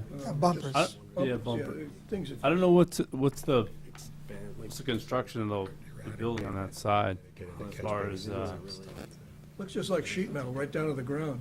yeah, I don't know if sometimes there's a foundation or, Although would it back you up? Do you need the distance in between the cars on both sides? No, Pushing close, if you have enough. I think so, yeah. There seems to be more than enough space. I think it's 26 feet minimum in there. So, So in a sense, you're asking, your concern is that you would have to extend the pavement into the area behind the building to add more spaces, and that's really not an accessible point for it's that, getting out of the business. well, it's that, and we don't need it. I mean, we understand what the requirement parking is going to be. And even 61 spaces is significantly more than we need. If you take a look at the table up there, I know, again, it's hard to read, but we put in there the number of spaces we think. So, for example, tenant A only has 2 or 3 employees. They're going to have 29 spaces. That's retail, so that's a little different. Tenant B has 6 to 8 employees. They have 13 spaces. Tenant C has 2 to 4 employees. They have 6. And tenant D has 8 to 10, and they have 13. So we have a decent buffer for what we're projecting for use. So if we needed more, we'd be back here and asking for more. But right now, we don't, and we think, as you discussed earlier in some of your hearings, you don't want to do paving if you don't need to. seems like the nature of the business there, because of the warehousing and so forth, that I'm not sure the bumpers as needed, as opposed to, a retail or where you would get a lot of turnover with cars coming in and out compared to the front. I mean, yes, that would be my thought about it. I mean, Is that a DRB question? I think the reality is Not at if this it was point. being damaged, if they were damaging it, it's been there a long time. It's been 50 years. So It's if an it was being existing- damaged, they would Yeah. do something about it. They don't want their building to get damaged. It's an existing lot, they're here because they're changing the tenant, they're improving the lot that's there. I think they're making a good faith effort. I don't see me encouraging them to add 50 more spaces. So, I'm comfortable with the reduction in spaces. John? No problem. Yeah. The only issue I was asked to bring up is, and we're unclear about this, is we're under, again, I know it's not the town's problem, but we're under a very tight timeline to get this tenant in. So the question I have or ask the board is, do we need to have all of this done prior to June 1st in order for us to get a occupancy permit? Or can the board give us maybe 90 days to do it from, today, if we so chose? And that would give us, 3 months to get the fence guy in there, fix up the paving. It doesn't sound like a lot, but it's very difficult to get people out there. We have done that in the past and given deadlines. Work has to be completed within X days, otherwise the permit is invalid. So we could do that again. Yeah, I mean, if the board's comfortable doing that. Yeah. How many days you need? How many days you need? Yeah, I would say 90 days is reasonable. more than reasonable. Yeah. 60 is more. Can you do 60? Can you do 60? What do you get to Try to do, get him to stripe speed it and up? put fencing up? It's not just the striping, it's the parking, sealing and Oh, yeah. sealing and that too. So that's the What thing. coats it? And coating it, yeah, seal coating it. But it's not, and I agree with you, it's not difficult, it's not hard, it's just getting somebody out there to do it. It wasn't something that, we were planning on doing. Well, we'd be more, I 60 is personally would be plenty. more comfortable with 60 days rather than 90 days. Right, 60's plenty. Okay? All right. So I would add a condition to that effect. To- And then, yeah. yeah, and then The then, building inspector look at it in 60 days. right, so then the occupancy permit in this particular case for that new client, or new tenant would be a temporary? Because you wouldn't be able to get a permanent CO until this is completed. Okay. All right, any other questions from the board? No? Any questions from the audience? All right, then we need a motion. Motion to close the public hearing for 282 Denham Street LLC. Second. Any further discussion? If no further discussion, all those in favor say aye. Aye. Now we need a motion to approve the site plan and special permit application, decision number 2019-07 for 282 Dedham Street. Motion to approve the site plan special permit application, decision number 2019-07 for 282 Main Street, conditioned upon the building inspector's approval in 60 days' time of all the work are mentioned in this plan being complete. Do we have a second? Second. All in favor say aye. Aye. It is a vote. Thank you, sir. Thank you very much.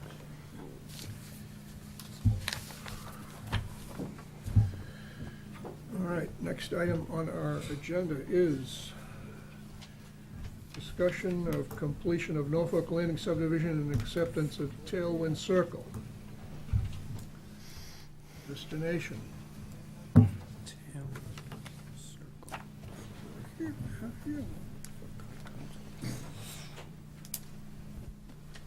we have a punch list? Good evening, Chris Nation. We do, yeah. Just a quick intro. So we do have a punch list dated March 29th, 2019 from Beta Engineering, myself and Beta, along with DPW, working with First Nation, to try to bring Tailwind Circle to completion and then get it accepted as a town way, which is part of the original approval for the subdivision. So we've gotten pretty close, but we're not going to be able to get this lined up in time for then the selectmen to make a recommendation to accept it as a public way. However, we want to continue on, go through the punch list items that we've identified, get the board's consent on some of those things, Yep. and then continue on and put this on in the fall to get it accepted. Okay. And then we'll Yep, that's important to get it accepted, and if we can't do it now, we'll get it done in the fall. Yeah, so we went through a few, we had a site visit, we walked the site, myself, Barry, La Riviera, the assistant DPW, I think Bob McGee was out there at some point. There are a few things that are on the punch list that we'll want to discuss. I know you have some pictures that you took, and then I took some pictures too to kind of go through a couple of those points. I think the high level items are the swale we want to talk about. Along the swale, the original approval had a curb, asphalt curb, and then some paved inlets along the way. That was approved by the planning board, was reviewed by the peer review engineer at the time. But when the subdivision went to construction, there was discussions out in the field with DPW, excuse me, to modify the design so the road is pitched and the water sheet flows off the roadway into the swale and then makes its way back through the swale into the basin in the back. So that's one item we wanted, I think, discuss, because that was a field change deviation from the plan, and there's some pictures to show that. And then the other one, I'm kind of working my way through the kind of call them higher level things of discussion points. The other thing is, on the original plan, there was a trail way to be going from the end of the cul-de-sac back along the swale around the basin to the open space in the rear. And I know that Chris had taken some photos. Actually, well, I know you did too, but Beta had supplied some photos, and I did go out and take a picture of it just to get some perspective on it as we discussed that. I don't know if you want to touch on that particular one first, perhaps? What was required, a formal trail? Yeah, there's, could you guys go into the file and just pick up, I put a picture in there of the, yeah, so there was, between, I forget, what lots there, Chris, do you know what lot numbers there were? We're talking about the trail now. Yeah, the trail between the Lots 3 and 4. 3 and 4. So I have a picture I'll show you. But there was a trail that was part of the original proposal. Between two lots? Yeah. Not the next, not that photo. No. The next photo. Excuse me. Is there another? Is there another picture in there? Oh, is it in the, is that in the, are you in the street acceptance subfolder? Yeah. Oh, no. Yeah. I'm with you. If you go to, actually, if you want to pull up Beta's report, there's a photo in Beta's report, and I think we can go to page 4 of 6 in the punch list, and that'll. I don't have a punch list. You don't have a Tailwind circle? I don't have anything either. No? You? Ah, well. No. All right. Can I ask a question, or Mr. Chairman? Last month we approved this for bond reduction, correct? You did. So what are we talking about here? What we're talking about is items that were a part of the original approval of the plan, and there were field change deviations from the original plan. So, yeah, that's it. That's the picture. Yeah. So what was approved on the plan was a path between this end of the cul-de-sac to the back. Through those two houses? Through those two Between houses. those two houses. Yeah. Yeah. So if you see in the picture, there's the way there's a swale to the back where you see the inlet pipe there to the back basin. And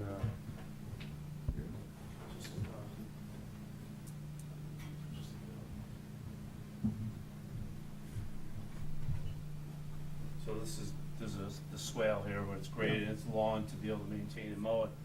And that's the inlet to the basin. Actually, when I was out there, there was a kid riding his bike through it, so it actually kind of works. But And that's the trail to start yeah, with? so I mean, you can easily walk there and go to the back to the open space. There is another trail that connects to the open space. Yep. That I had a picture, and we could look at that. Point is, I think generally I understand the intent of originally having this trail there, but it's not really, I don't think it was well designed to actually have a trail and a swale together and not look like you're walking All through right, somebody's yard. so therefore, what do you want to do? Is there other access to the open space? There is. So he would respectfully request to not have to put a trail between those 2 points. And how do you hit the open space, Chris? So, and Yeah, go ahead. thank you, Rich. So what comes up here is, we're not opposed to having a trail, but the plan asks for is a bark mulched path. Yeah, No. And yeah, so, right. to take this, again, this is a swale. The drainage goes in here and then down this swale. If we were to take a bark mulched path, I'd be putting it on one of two sides of the swale. I don't see how that would stay. Right. So the question is, what's the alternative way to get to the open space? Well, you can, Still use this but There's- with the grass. nothing has changed. Someone can walk over grass just as easily as bark mulch. So I guess ultimately, I'm just saying, I didn't see the need to highlight it with bark mulch to ultimately have the bark mulch wash down to the bottom of the swale. Does the plan call for a sign that says the trail is here, walk in this direction, or something to that effect? I do not find any Trailhead. requirement for a trail, although you did see briefly a picture of the other trail that I'm supposed to do at the entrance of Tailwind. That one I did put a sign there so that it was just real obvious, neat and clean. This guy. Yes. So, and this continues on, there's another trailhead there because it goes from a little small grassed area and then it starts to a trail again. So the other piece to this is, again, there's no obstruction to anyone walking to the open space or getting there.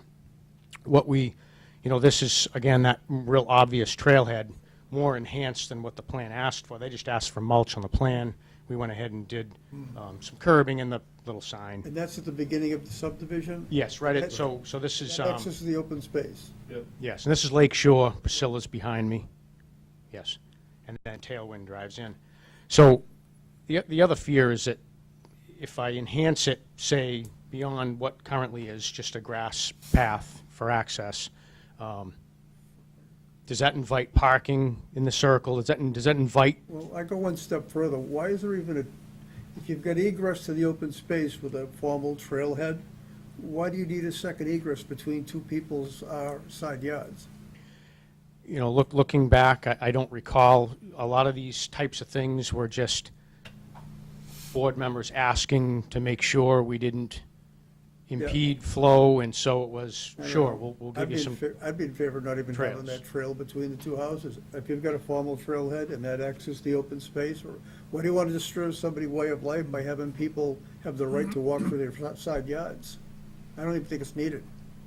Where does the lot line on those two houses fall? Is it right in the middle, or is there a separate lot allowing for the trail? This, and that previous picture, that swale, the lot line is as close to the center of that low point of that swale as humanly possible. This is actually a twisted, a bent over stake, but there's a pin there, and it goes, and the other pin is just on the, almost perfectly centered in that pipe. It runs right down there. But this is a utility / access easement, because we have a water main that connects to River Road also. Yeah. And it's fairly wide. It's like I think it's a 40-foot easement. I think it goes up 30 feet on one side and 10 on the But other. the easement typically is on private property, right? No. Oh, yeah, Well, it yeah. is. This Right. particular And so- one is on private property. Right, so easement- the lot line divides the lot for these two houses, is that right? That's correct. Okay, all right, okay, I understand. That's I'm we with have the John, I plan that think- was approved? We do. I'm with I don't- John, I first think we ought to abandon this as a trail and just use the trailhead out front. Either way, I definitely wouldn't mulch it. I think that, Yeah. Well, that's my view, and Rich wanted me to be here to speak to that, and Yeah. assuming we were agreeable to that, then I think I would need to make a formal, between Rich and I, we can formalize that request. Yes. Yeah, it'd be a minor modification. How do you gentlemen feel over here? I agree on Yeah. Aaron? I'm hoping the plan will make it obvious as to what we're talking about. Okay.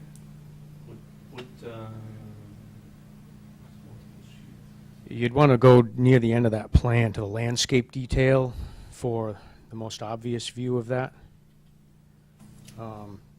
It's a big plan. It'd be like page 17 or something.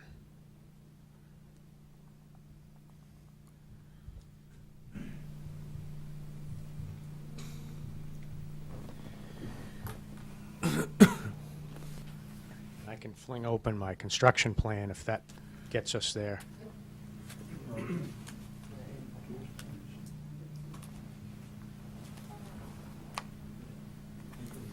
Going to be way down, like sheet 12. Were the neighbors notified of this public meeting? 11, 10. No. That'd be a Try 9. specific notice? No. They weren't. It's just a. There you go. So this is that swale. Comes through here, goes to the detention basin.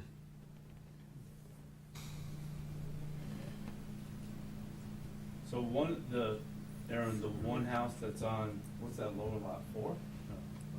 This is lot 4, lot 3. So lot 4 is, they own it still, it's for sale. Lot 3 is, there is a homeowner there. Okay, where was the formal trail entrance that you showed Yeah, us? show us the formal trail entrance. The one that exists is right here, and it meanders through and connects to the existing trails, which, if you're familiar with that property, there's trails that meander all through this woods and then connect down into here, and you can keep going. You can see the paths that most people do Yeah. take, the grass is trampled. That's fine. Was there a trail on the other side of the basin? That's fine. Connected around or something? Again, there's quite a myriad of trails going through this wooded area. You can come out on the Westfield Drive Road that we constructed. We have a house here and a house here. Didn't seem like that was connected, where you were coming in at that, the swale at the bottom. Down here? It didn't seem like it was connected to the top. Well, it's just a big grass area that gets some traffic. You know, as you know, that No, it's fine.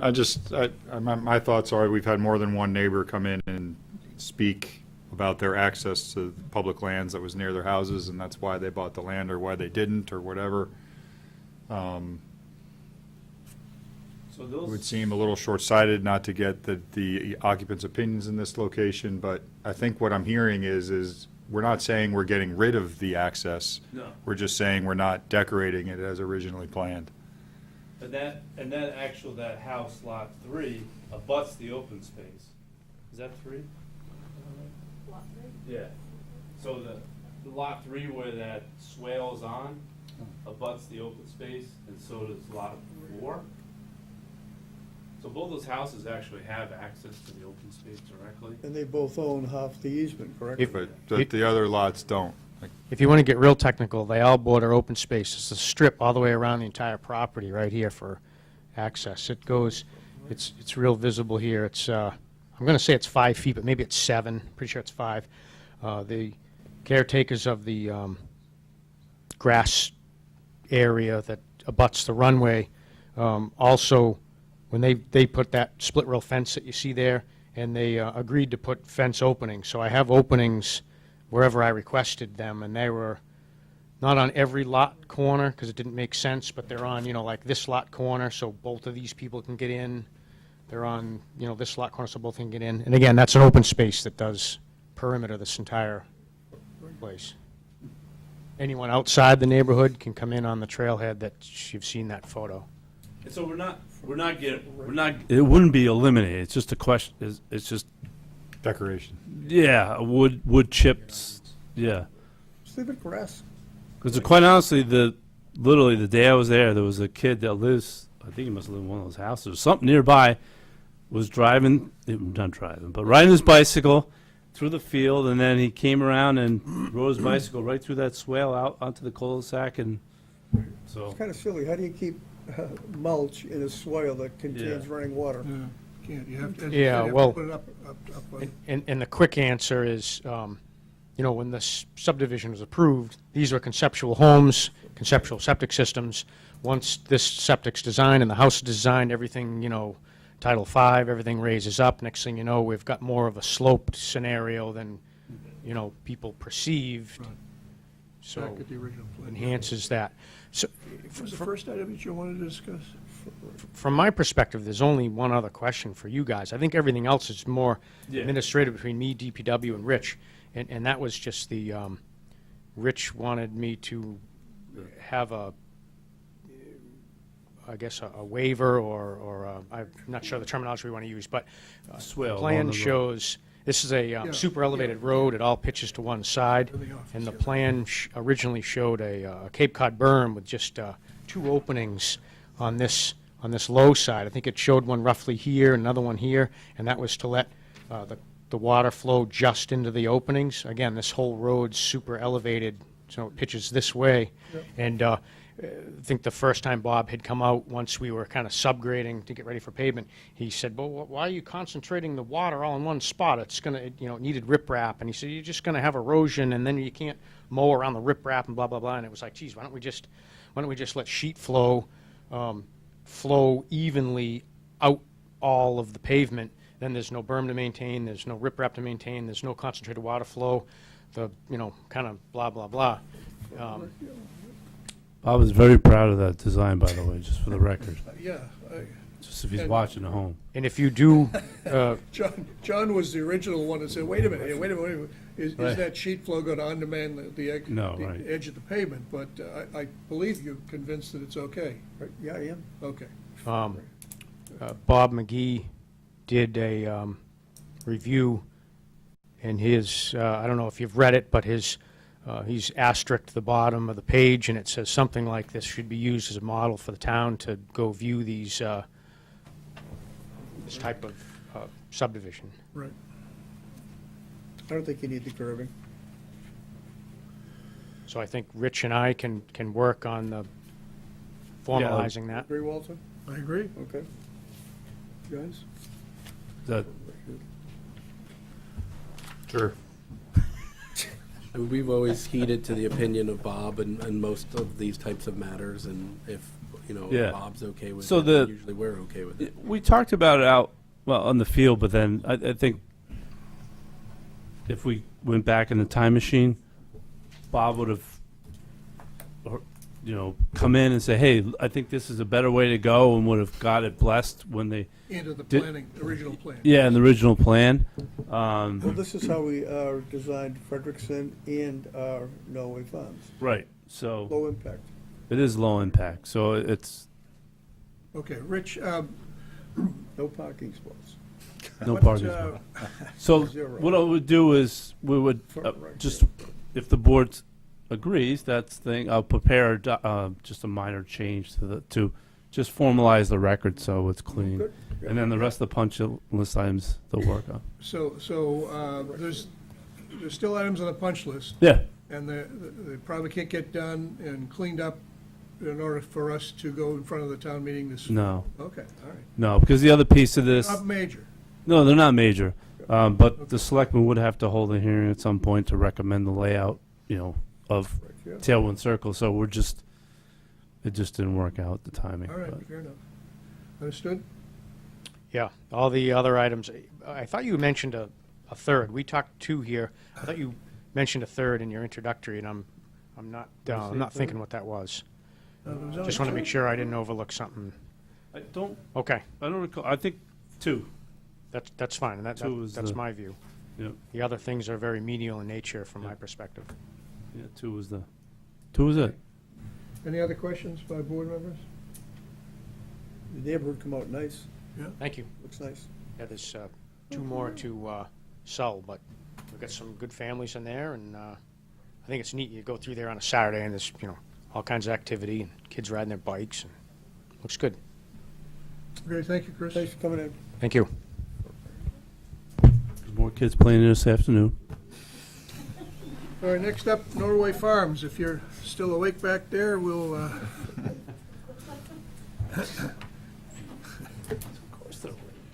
actually, please, we're going to take 5 minutes just for, We gotta stretch.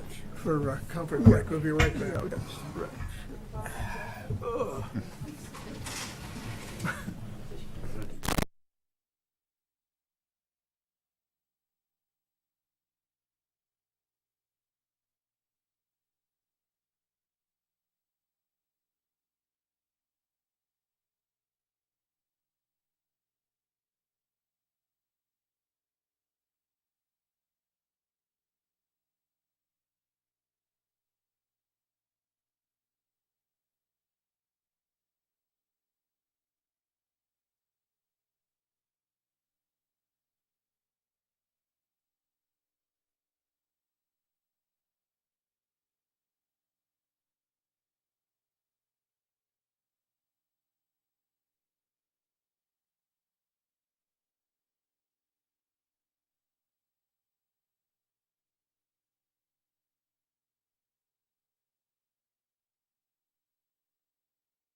Determination of cash payment in lieu of construction. Good evening, gentlemen. Elizabeth Maitland for Norway Farms LLC. With me this evening are Jean and Rob Kane. Thank you, first of all, for so graciously extending my previous requests to get our affordable housing special permit in. And this most recent one is we would like to, frankly, take advantage or at least learn if there are any advantages to be had with the new bylaw. And it is my understanding that's vis-a-vis the cash in lieu of actual construction of the dwelling, as was contemplated with the new bylaw. And the way I read the bylaw, it falls on the planning board as a special permit granting authority to ascertain what that price is to be. And I understand that you've been in the process of coming up with some regulations.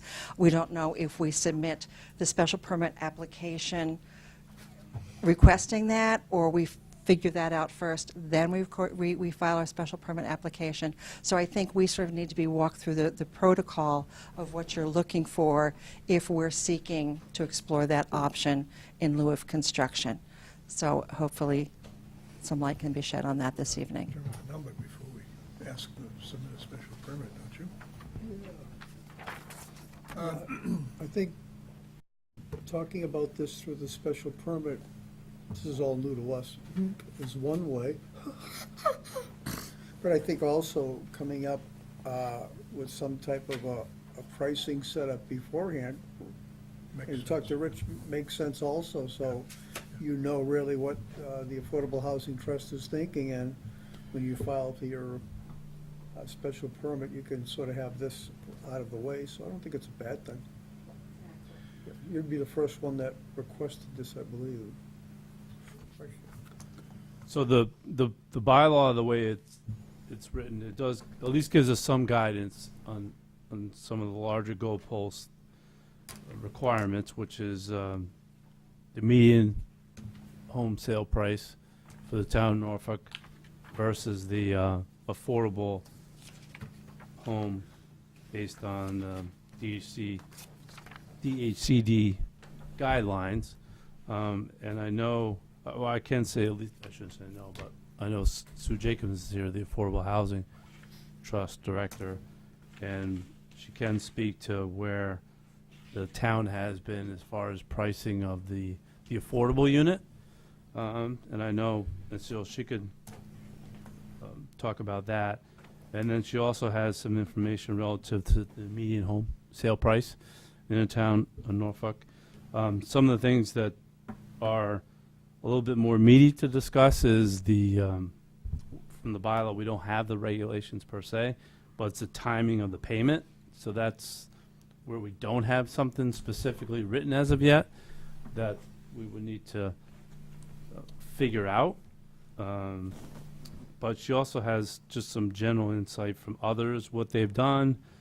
That's not to say the town of Norfolk will be doing that, but just get a feel for what's going on in other communities. So I think, not to steal the thunder, or I'm going to, forget what I just said. It's a late night, but Sue, can you come forward and talk about yeah, sure, yeah. Why not? Oh, great chair. Yeah, those chairs are rated for about 2 bun hours. Maybe an hour.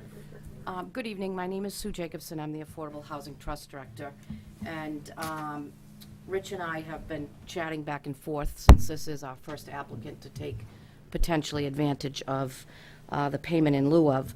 I do have some information from 2018 and 19 on the average price for the town of Norfolk and the median home price. In 2018, the median home price was $554,000. The average price was $562,000. And in 2019, the median price was $575,000, and the average price was $553,860. We have sold our affordable homes, if you look at the surrounding towns at a little bit of a lower rate than some of our surrounding towns, because when our trust was starting to get into the home buying business, Mr. Weddleton sat on the trust, and he had some concerns that families were almost from the beginning financially not going to make it based on the income guidelines and based on what their principal taxes and mortgage payment would be. So we made the decision to keep our home prices below what was allowed by DHCD, so that we gave people kind of a fighting chance, if you will, when they got into the home. So we have sold our homes. Our least expensive home was a $95,000 home, very small house down on Mirror Lake. And our most expensive home is a 4-bedroom home located at Gump's Farm, which was for $80,000. So that's our range, depending upon how many bedrooms, the square footage. The market certainly plays a part in it, because we don't want we started this when the market was very low, when housing prices were significantly lower. And so you don't want to hold a lottery and not receive any applicants because your home prices are too high. We have done 18 homes. We have not had anybody go into foreclosure, so that's a success. That is not the case in all of our surrounding towns. So the payment would be, as Rich said, it's the median household, the average price of the home sales in town minus what we would sell the home for. I think that this is a great option, especially as we see these subdivisions coming to town where they're building larger homes to put affordable families into these much larger homes. Makes it very difficult based on what they can earn to maintain a home like that. There's no replacement for a brand-new home, as Mr. Weddleton has told the trust in the past, but we do our very best when we go out and purchase a home to make sure that we try to make sure that there's no significant repairs that would have to be done to the home within 5 years. So if we go in and a home has a 20-year-old furnace, we replace that furnace. The other advantage of a payment in lieu of is that the proceeds of the sale of the home come back to the trust. So if a developer builds a home in their development, the proceeds from the sale of the home go to the developer. So those are just some of, I think, the benefits of allowing a payment in lieu of. Again, to Rich's point, we need to, solidify some of the way that the deal is structured. I did reach out to a counterpart in Franklin. They have done this a couple of times on a much larger scale with apartment buildings. But basically what they do is half of the payment is due upon the start of the project, if you will, when the shovel goes into the ground. And then the other half of the payment is due as the affordable units become due. Now that's in a large development, every third unit sold or rented, they have to provide an affordable unit. In this development, I believe it was negotiated that the affordable unit would be due between the fifth and the sixth house, fifth and the sixth home. So my recommendation would be that half of whatever the agreed amount is received at the start of the project, and then the other half of that agreed amount would be due when the affordable home would have been done. And then the Affordable Housing Trust will go out and do its due diligence and purchase a home to get added to our subsidized housing inventory. Can you purchase a house with only half the payment in advance? No, we can't, John. I shouldn't say that. We could take funding from the trust. We do have funding available now that we could do that. I just couldn't say that we could do that for every time, because I don't know what our funding will be. But for this particular project, we certainly could take half of the down payment, take some funds from the trust, and then replace it. Yeah. Correct. Just one more time. Go back to the beginning, excuse me, John, if you could. Would you put those numbers up on the board? I'll put them up on the board if you can read them. Okay, so One was median, right? the median was $575,000. What year? 2019. 2019, the number again was 75. 575, okay. Average Average, was 553,860. yeah, 2018 median was 554,925. Average is 562,495. okay, thank you. You're welcome. But it seems like you'll make, I don't know, I was just taking 580 minus 180 for the two numbers, and you got $400,000. And that's realistic for you to go out and buy another house? So in this market, we would probably pay between, it depends on the market. We just looked at a home the other day that was $379. We put an offer in. We didn't win the offer. It's a very competitive market. But if we found, we're going Thursday, I just had a meeting on Monday with the trust, and there's a home currently on the market, I believe, for $429 or $439. I'm not 100% sure.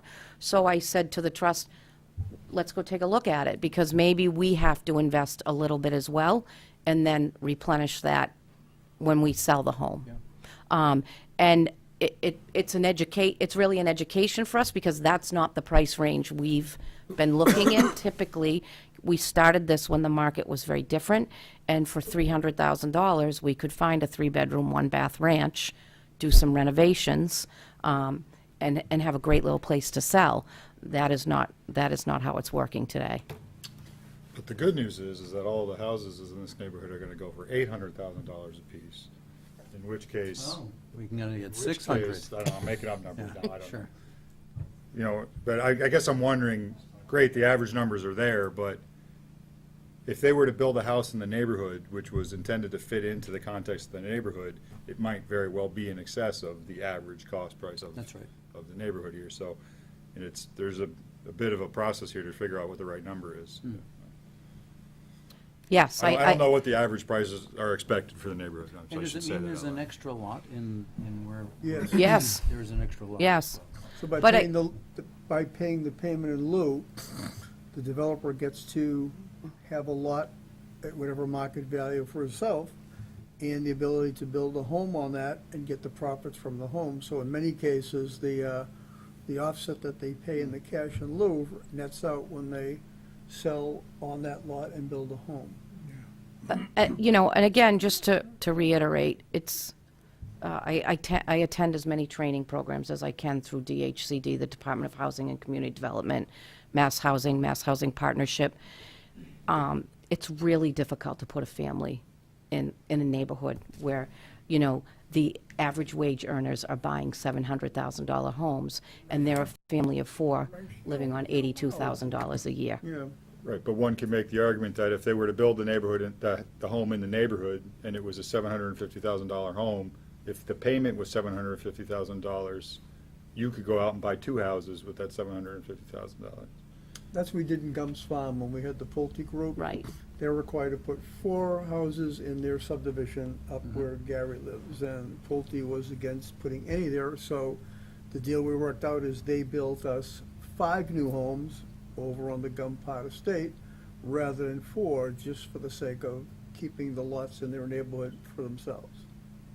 So it's all subjective.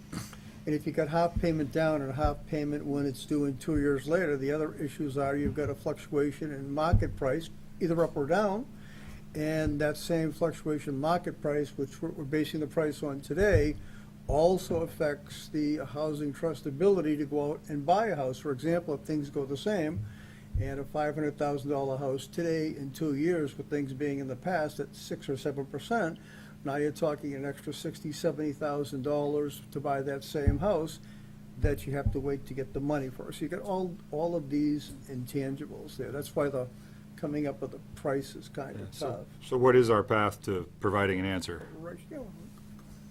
Well, I think that Rich and I have some additional homework to do. Mrs. McCormick has asked that we meet over the next couple of weeks to try to come up with that. I think we have to reach out to DHCD and get some more feedback from them. This is something that is I've heard is becoming a more viable option because of the market and because of the size of the homes that are being built. Just talking, Elizabeth, are these numbers that they're throwing out, is this what you were thinking based on the information you had for pricing? We don't have any expectation. We just simply want to gather the information, okay. so then we can make a decision as to what is in their best interest. Elizabeth, I'm sorry, grab the microphone. Oh, I'm sorry. That's okay. But we very much hear the argument, and we think it's very valid, that a 4,000 square foot home may not be where the best place to put someone with the incomes that you're talking about. And we feel this is a great opportunity, but before we can make a decision or submit our special permit application, we basically have to know what that number is, and then I would like to meet with Ms. Jacobson to find out, what the marketing costs are and whatnot vis-a-vis a traditional home built within the subdivision, compare those costs, see what, in essence, the developer wants to do is what we prefer to do.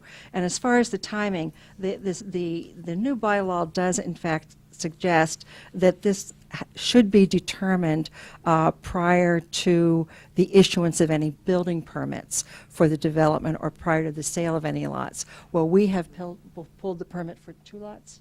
Yes.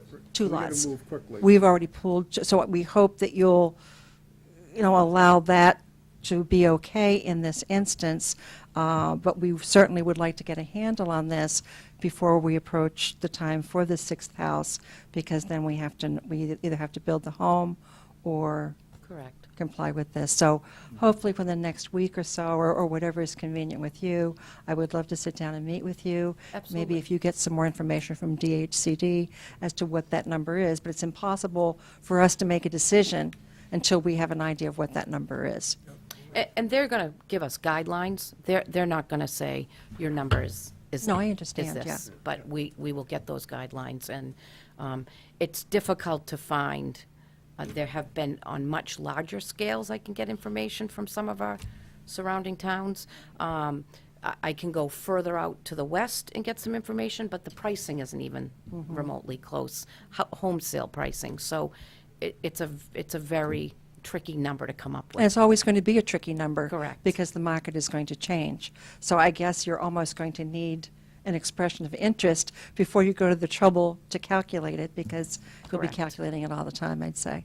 I think I do know there's a few towns, particularly I know Duxbury has inclusionary bylaw, and some other towns that we might be able to reach out to that might be a little bit better help to us, that are small, that would have some smaller scale developments to get a better sense of the pricing and the timing and so forth. So we could certainly do that. I think, and just for general background in this particular case, so the subdivision that Mr. Kane was approved was prior to the changes that we made in the bylaw. And one of the changes that we made was actually putting some time frame in when somebody would have to apply. Before the bylaw changed last May, there was no timing on when you had to apply for the affordable. So that was something that we did change. So now it's clear when you have to apply.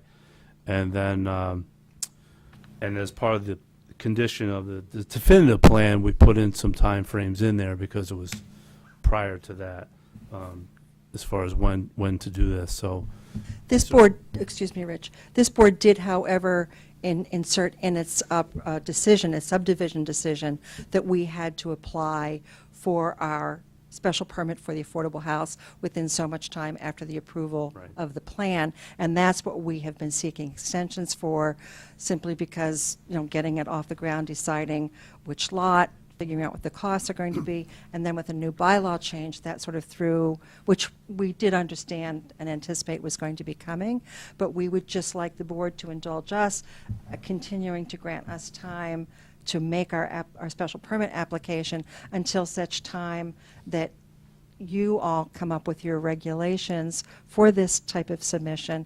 We get a number, then we can work with that number and decide how to submit at that There's point in going to be time. no formal regulation per se. We're just going to basically try to work through a pricing on this and see if it happens.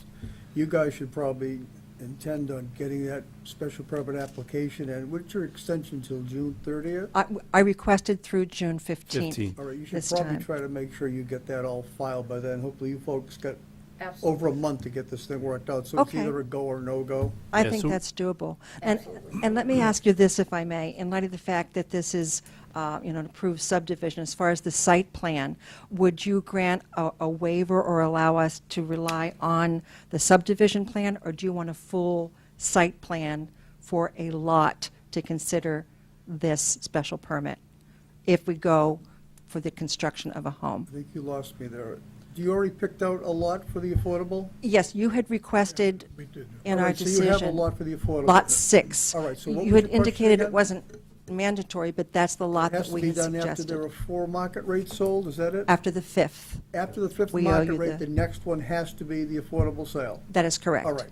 So what was your question again, Elizabeth? Okay, what I'm asking is, you have a subdivision plan, including obviously Lot 6, for the special permit application, assuming we don't have a meeting of the minds on the cash in lieu of, instead of a fully developed site plan for Lot 6, would relying on the subdivision plan for that lot suffice, or do you need an actual site plan Oh, for the for special Lot permit? 6, for the special permit? We don't need an actual site Well- plan. Well, Or do they do it? I don't think so. yeah. That means I've got to pick out a house and build it and all that. But the Well, fact so of here- that, the fact of the matter is, the pressure is on them because they can't sell another market rate until the affordable one's done. So I guess I'll answer the question maybe this way, is that if you do decide to build one within the subdivision, I think that's what you're talking about, Right.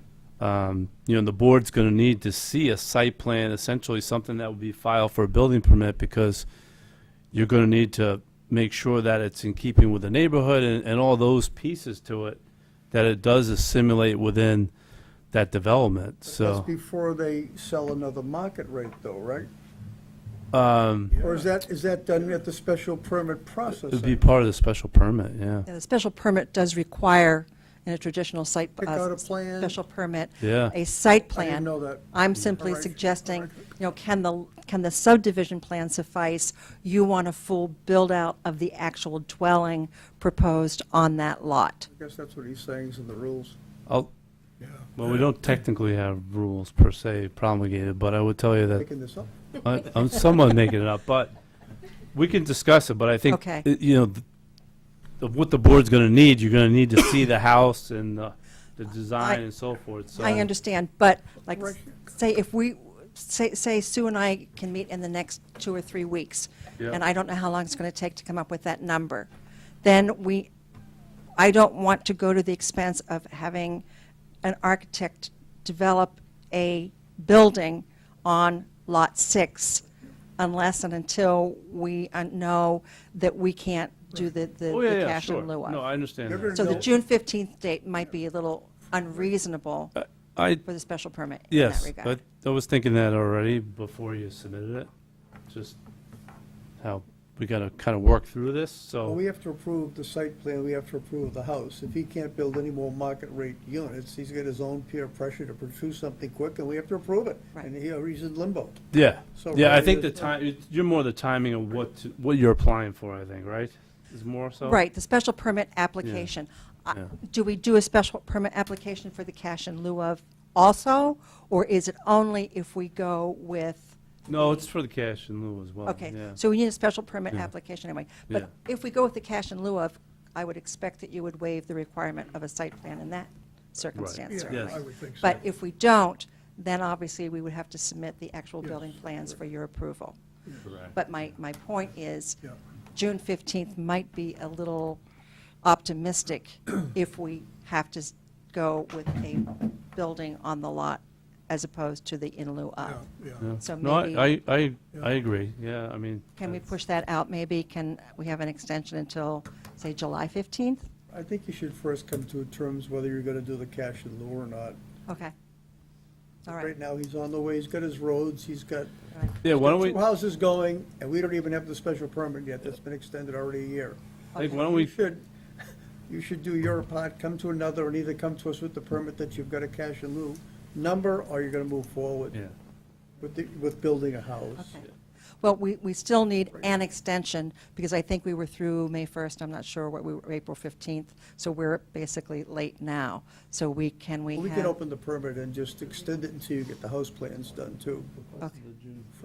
All right, I just don't want to be not in compliance with the subdivision approval vis-à-vis the affordable housing. I mean, I do want to move forward and hopefully come up with this number in the next couple of weeks, Absolutely. but we still need some bit of So an right now, the extension. request is for June 15th. June 15th. Okay. Do you want to You see want- how we do then and then come back if we don't have it? Yeah. Okay. All right, That's so we fair. need a motion to approve the extension. The extension, yeah. John, you want to do that So first? move the extension for the affordable housing special permit to June 15th for Norway Farms. Do we have a second? Second.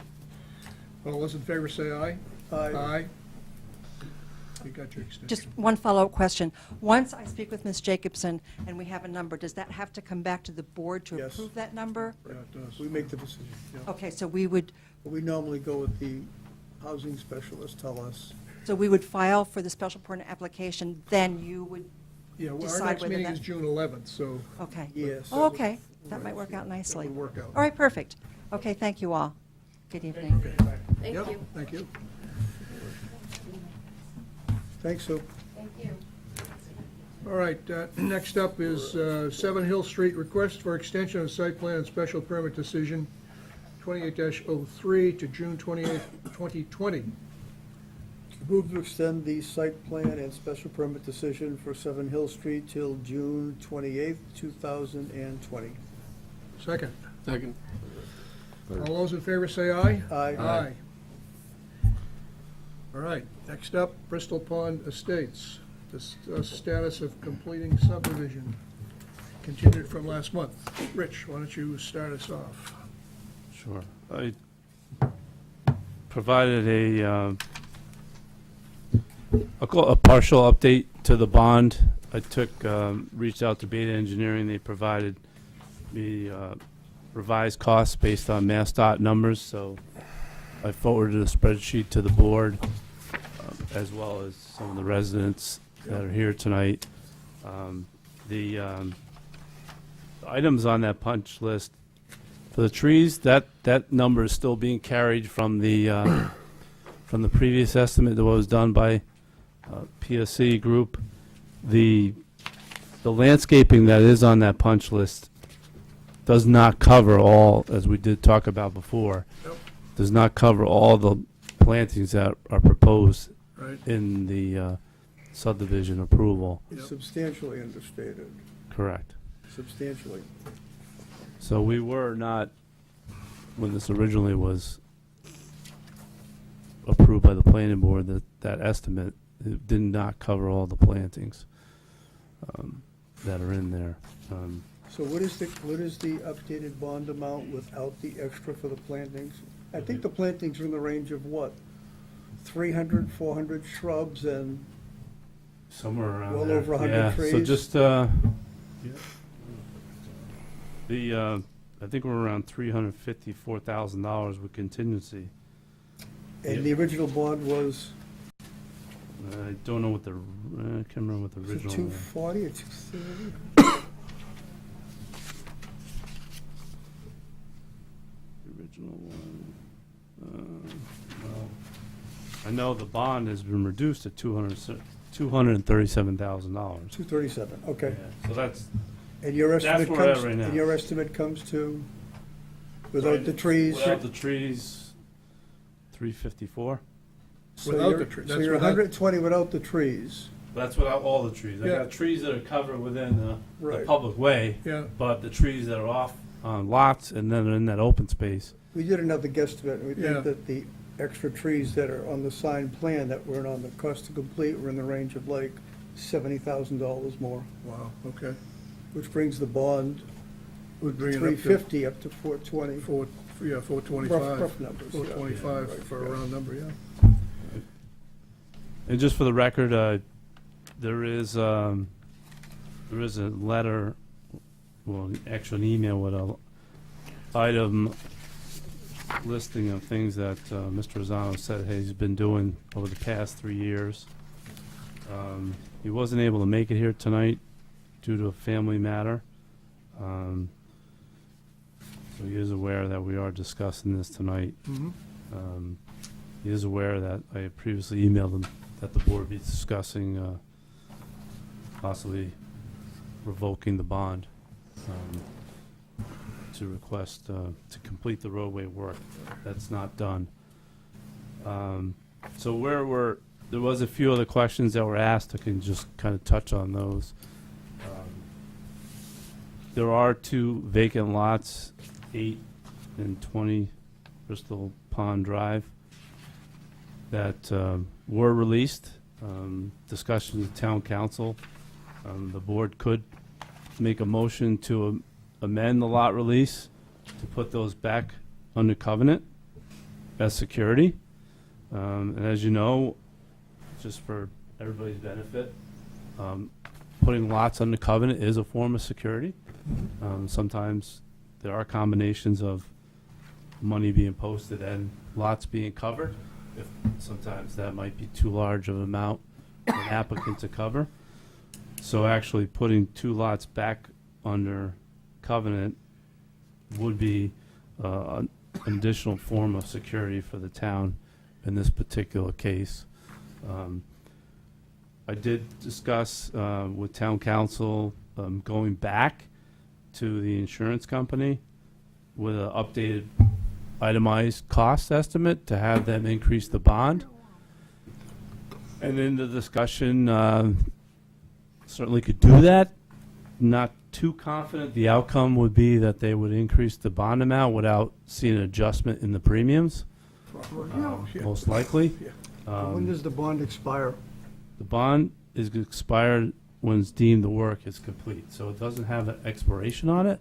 It doesn't. So it does not have a December date? No. Okay. It was renewed in December of 2017, so it's still All right, in well, that's, effect. okay, that's a good thing. Yeah, so the bond is still in effect. But we don't have the right to have it adjusted up. No, we certainly could ask, but I suspect that, they may adjust it, but they're gonna want a premium increase in turn. That would be Mr. Rosano Well, would it's need to based pay. on the amount of the bond. Right, so practically speaking, I'm not sure that would. Right, and we need 425 to finish the job, and the bond is 237, right? Yeah, so there's we have a large, What we want mostly is movement to get some of the stuff done, and mainly the grass strips where they're all the gravel going into the infiltration systems, all so I moved think, and seeded, which is the NIPD's permit law, and I So- understand not finishing roadways when the houses in front of them aren't done, but there's a lot of places where the houses are done that really could be finished up, which is normally what's done. so one possible course of action, which would be at least for this evening, the board could make a vote to amend the lot release form and exclude lot 6 and 12.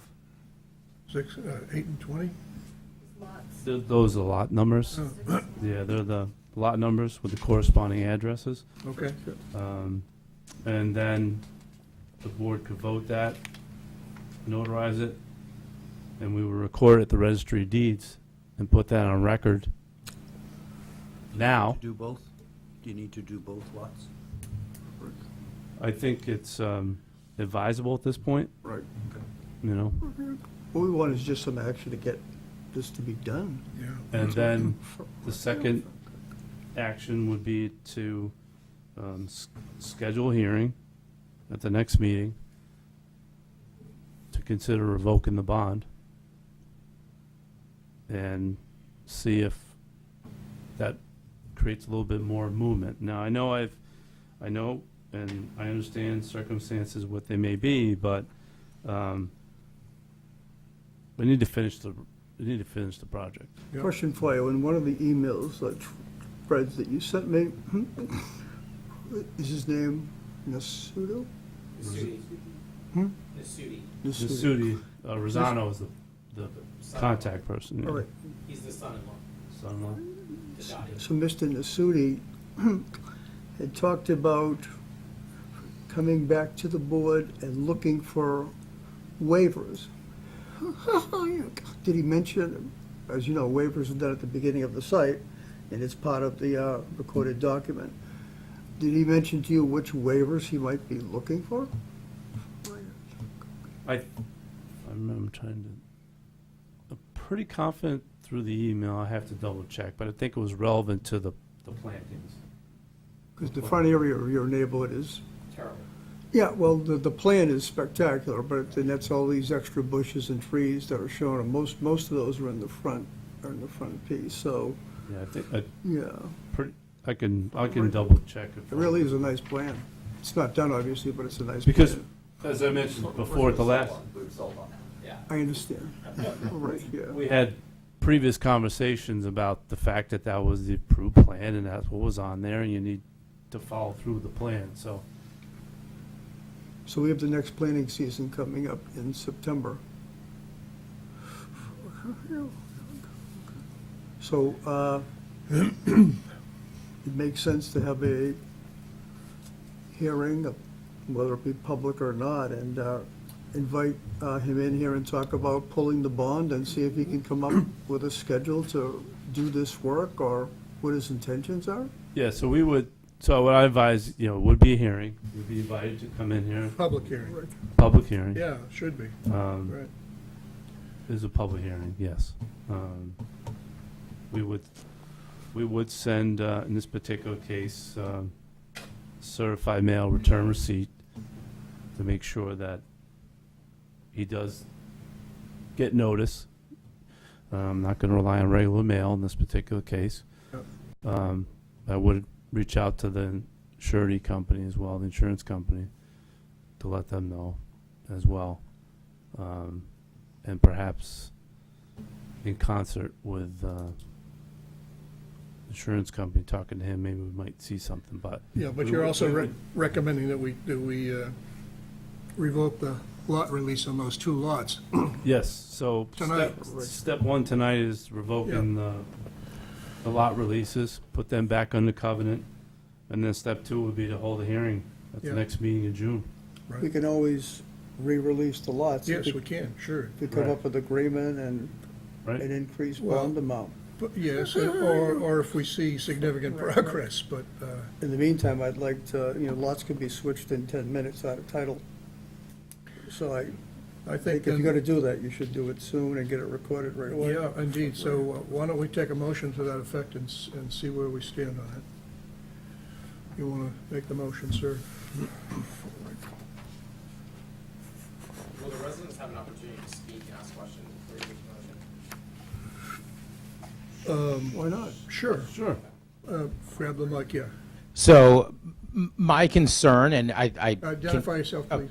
Charles Iacono, 18 Bristol Pond Drive. My concern continues to be with their desire and intent to follow through, because I was crunching numbers. They've sold 2 houses in the last 2 years, one at $850 and one at $855. They didn't cost $850 and $855 to build those homes, so there was profit there. I purchased my lot, which is an acre lot, for $220,000 cash. They did not build my house. So the constant story that they're telling us, that there is no money to be had to finish this project, the profits from those 2 houses and the profit from my land alone would cover the completion of the project. Not to mention the houses that have been bought and, prior to my arrival in the last 2 sales of the houses. We're all aware of the background because he's been into this board. That project has been going on for 12 years. He's been for us a bunch of times. We've worked with him the last number of times he was with us, and I'm well aware of the pricing and how that all works out. There are other costs besides finishing the road, like his interest cost, his real estate tax cost. So it's not as simple as just taking your money and finishing the road. That being said, we need assurances, whether he's going to continue or not. We need assurances for you folks, for the town, that we have enough equity here that we were able to get a hold of at a wholesale rate if he decides not to increase the bond or not finish the road. And I think that by withdrawing these lots releases, we have full assurance it'll be done fully and completely, and he, again, has the opportunity to come in and come up with arrangement, and we release the lots back. But in the meantime, we have total coverage to get it done. So What you're saying is we've been through this for a number of years now, so Yeah, so my bigger question, just out of curiosity, is why the bond was ever reduced in the first place from the origination amount of the bond, which was then reduced twice, I think you said? We'd have to go back and see the terms, but obviously on the pro forma of the number of items on his bond, he must have completed some of those steps. And those steps would have been approved by the engineers of the DPW, so that's why it was released then. I know, again, Rich could look that up for you if you want, but we normally don't release amounts on bonds unless an The work's been outside done, party sure. consultant has approved the improvements. That being said, Mr. Chairman, I will make a motion to withdraw the release of lots number 12 and 6 on a subdivision plan entitled Bristol Pond Estates by GLM Engineering Consultants of Holliston, dated October 4, 2005, with a revision date of May 25, 2006, submitted and owned by Nasuti Family Realty Trust of Franklin. So we are amending Form H and withdrawing the release of lots number 6 and number 12. Do we have a second? Second. All right, discussion before we take this step. This is going to give us some security that if the gentleman does not continue to perform and complete the project, we can use the money and close on the existing bond and use the money from these lots to finish the job. I don't have much to add myself, but there are a number of concerned residents here tonight, and they've waited a long time Right. for their point to say something. So I just want to make sure that if they have something to say, they get to say it before we take any action. That's fine. Please. Well, Brian Sargent, I'm 9 Bristol Pond Drive. I bought my house from Mike Rosano. I share the same concerns. I think we've all talked about it. My big thing is that I've been told for 3 years, oh, it's going to happen. And Mike has been super nice about not actually getting anything done. So as we take these steps and want to make progress, I would love to know that there's an end date or something firm, so it's not make a little progress and we're all back here in 2 years. So we would love to have our neighborhood. You know, I have pictures of my kids walking around the street in the dirt, playing in the middle of the dirt piles. So it's been 3 years. It's been longer for a lot of us. I want to know that there's an actual end date, not just that we'll hope he makes progress and then we were back here wondering why we don't have trees, or we don't have curbs, or we don't have pavement, or the pavement's been exposed and now it's all potholes in front of our brand new house. So my concern is that I love the action that's being taken, is that it actually has a end date, a hard end date that they have to fulfill.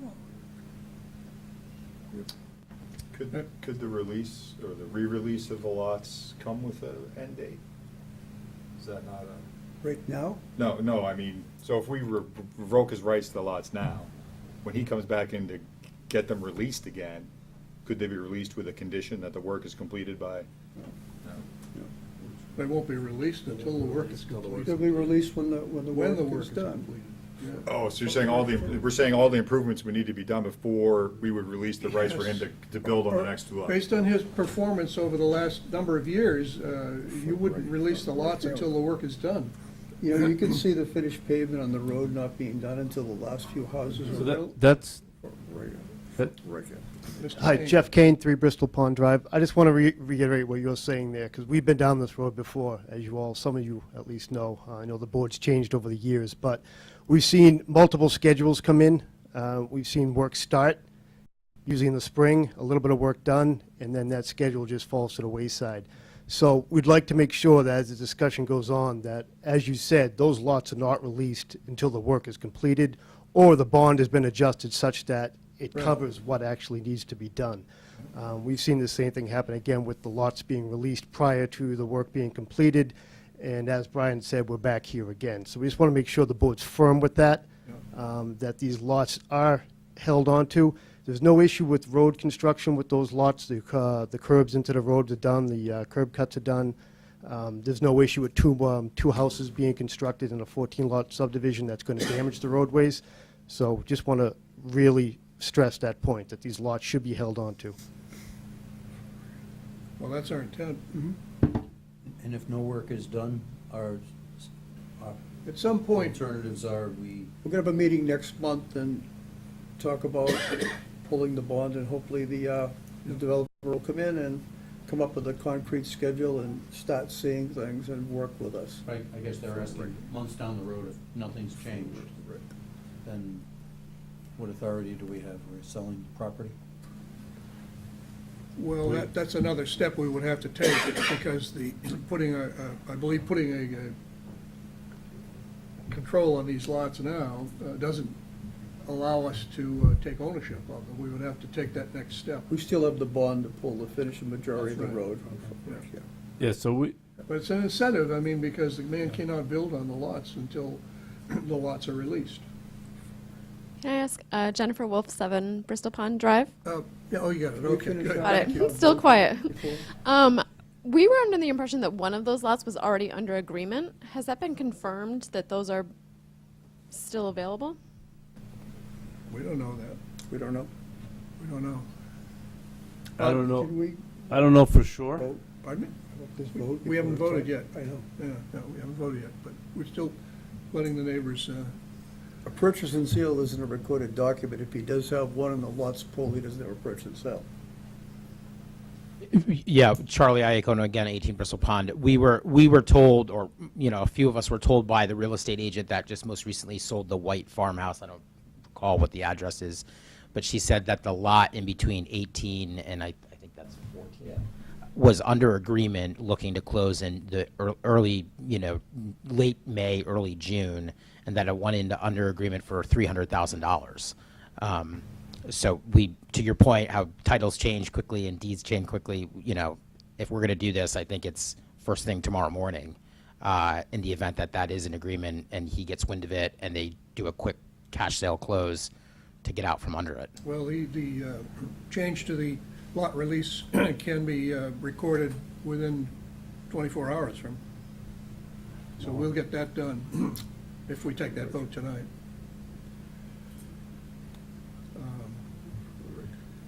I don't, to your question, can't really give you, just to be honest, we don't know how this is gonna go per se, to give you like, it's gonna, today and tomorrow it's gonna be done. Because, as we just discussed, there's a lot of work that's not covered by any surety, so it's not like we can go grab the money to get some of that work done. So, there's certainly, the board holds a hearing next week, pulls the bond. The things that we have money for, we can finish, obviously, and finish what's relative to the landscaping, but some of that landscaping maybe not so, but the lots still remain under covenant, so there's still, obviously, there's incentive for him to come back to square away with the lots, with the rest of the, I did want to just clarify one thing that was discussed.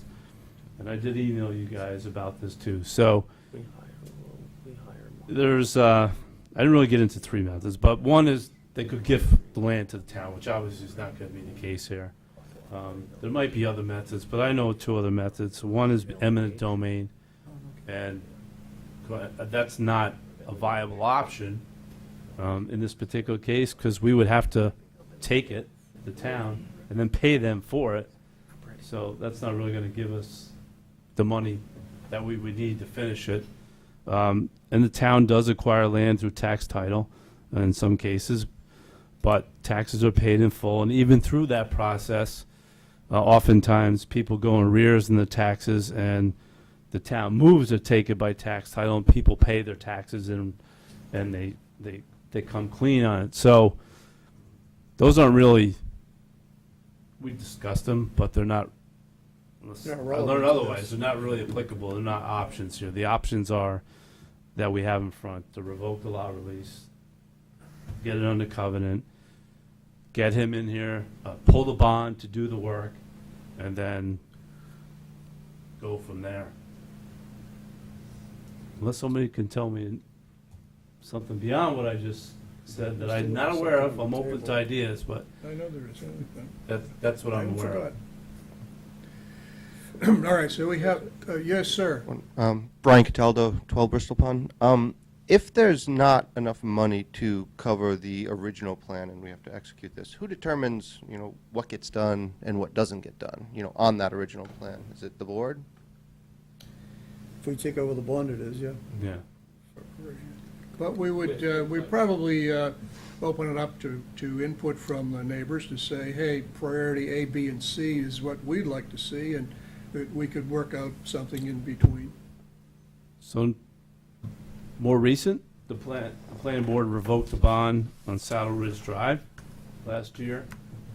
And DPW took the proceeds and they finished the road as much as the money that's in, that was being held. There isn't enough money to complete the plantings. So one of the things that we're gonna be discussing is probably invite the neighbors in, that it's, I think it's 3 lots, but to discuss how to handle the plantings to get that piece done. But the road has been finished, the top coat, the sidewalks in, the grass strips are in, but, so we would follow that same path. All right, I don't want to shut off discussion. On the other hand, I want to take this vote, get it recorded, and then we can open up to more discussion if you need to give us more input. So we have a motion on the table to revoke the lot release on 2 lots. It has been seconded. Any further discussion? No. All those in favor say aye. Aye. It is a vote. All right, now, further discussion, sir. And then just one quick question. Can you get us a copy of the bond? Because I will likely call my attorney, who's a bond attorney, and I will have him review the bond. And we, as a neighborhood, may look to take legal action against him. I think, did I send to you? I don't know if we have the bond. Do we have the bond? No, I don't think the actual bonds. Yeah. So if we could see the bond and any other supporting materials that may come with it over the years, because it's been 12 years. If it's allowed by town council, we could. Yeah, I would probably gather that you and your attorney cannot be interacting with a bond agreement between the town and an outside party. I would suggest you check before you start to do that, to go down that road. Yeah, no, we will certainly do that. It's not about you, it's about the town and the developer. Yeah, I totally understand that, John, but with all due respect, we bought into that property, and you guys, in a sense, were the fiduciary oversight of the development of that neighborhood, and it's completely fallen apart. In any of our professions, this catastrophic disaster would not stand for meeting or exceeding expectations of a deliverable item. So as much as I respect the town that we live in, and we all pay a significant tax rate to live in this town, and we love it, and that's why we're here, because we want to see it come to reality, because we were sold either lots or homes with what the plantings and everything would look like. And I know for myself and others who bought lots from private builders, that was very much a part of the discussion and why the value of the vacant land was there.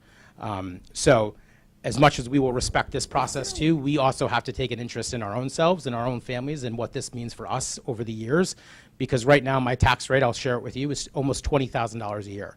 And the tax rate for my house and my neighborhood does not justify a tax rate of $20,000 a year. We have a Trying to whole... move in an orderly process. Absolutely. Secure the money to get this done in the legal way. If you want to go off and do side stuff with your own lawyer, do what you got to do. But we're here trying to get concrete measures in a legal fashion to get this thing done. Absolutely, and I'm not Forget, we I'm did not not looking deal to with get... the developer. You were the one that dealt with the developer. You worked out your contingencies, your securities and that. We're here now to try to cover up and get everything that was due you. And that's why we're here at 10 o'clock at night. And I appreciate that, Okay, but, all right. with all So due to talk about respect, lawyers coming in and interfering with bond I'm transactions. just asking for the bond so we can counterproductive. review it. That's And counterproductive. it's not if it's counterproductive, allowed, with all due it is respect, John, counterproductive. because It is you've had counterproductive. 12 years to finish this. We can be here all night, and I'll continue to come here. I We've said had it's 12 years to counterproductive when finish you've this. got a transaction, a legal transaction with 2 parties, and you got a third party who wants to interfere. There's no It's interference. counterproductive. We just want to look at the bond, and we want to see if there's action that we can take in the event that the Nasuti Family Real Estate Trust files for bankruptcy, because it's an LLC, and then when that happens, it's gone. Should we hold back and just let you do your thing and see if you can come to terms? No, Would you like us because to do that? I'm not I could be suggesting. home right now if- watching TV. Yeah. I certainly like could be too, because I came here 2 hours before I should have been here. I could withdraw, Sir, please. I could Gentlemen, withdraw my motion. if town council allows Would you like that? you, if town council allows you access to that bond copy, you may have it. Other than that, you can't. And that's it. Let's move on. You want us to continue on with this process? I think we all do. Okay, very good, very good. Then let us do it. Let us do it then. Well, that's all we're asking you to do. And we're doing it without you asking. This has all been done in extra time, side time of our time on our own with legal counsel and everybody else. Which is your responsibility as a member of the planning board of the town of Norfolk. I'm not gonna. You know our All right, responsibilities, please, is that gentlemen, it? Gentlemen, please, with One other comment, Jeff Kane through Bristol Pond. Honestly, this has moved forward in the 8 years I've lived there, so I do appreciate the board putting the time toward this. I appreciate getting those lots put back under or taken out of Use control, release. yeah. And in your time you spent on this so far, so I do like to see it move forward, so. Thank you. Thank you, all right. Okay, next item, Torres Farm Fox Run subdivision, discuss completion of subdivision and updating bond estimate. We're gonna continue that at a later date, right, Rich? Oh, good. What's that? Wells and Farm? Yeah, they're not, yeah, they'll be coming in. Right, so we, That's just a, we don't need to make any motions on that, Yes, right? Okay. yeah. Mill River Heights subdivision, request for release of lots B and C. Do you need to see the plan? Yes, I want to see the plan. I'd like to see the plan, please. All right. Do you want the plan on the, do you want the plan on there? Yeah, well, I don't care. Well, I just, paper or up there, either way, I want to see it. Or whatever. I was really hoping the people from Toils Inn would be here right now, 'cause I think that would be great timing. No. We're gonna wait till they're actually on the board. Wait till next month.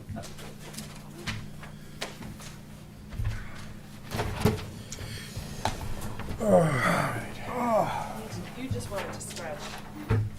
Well, that too.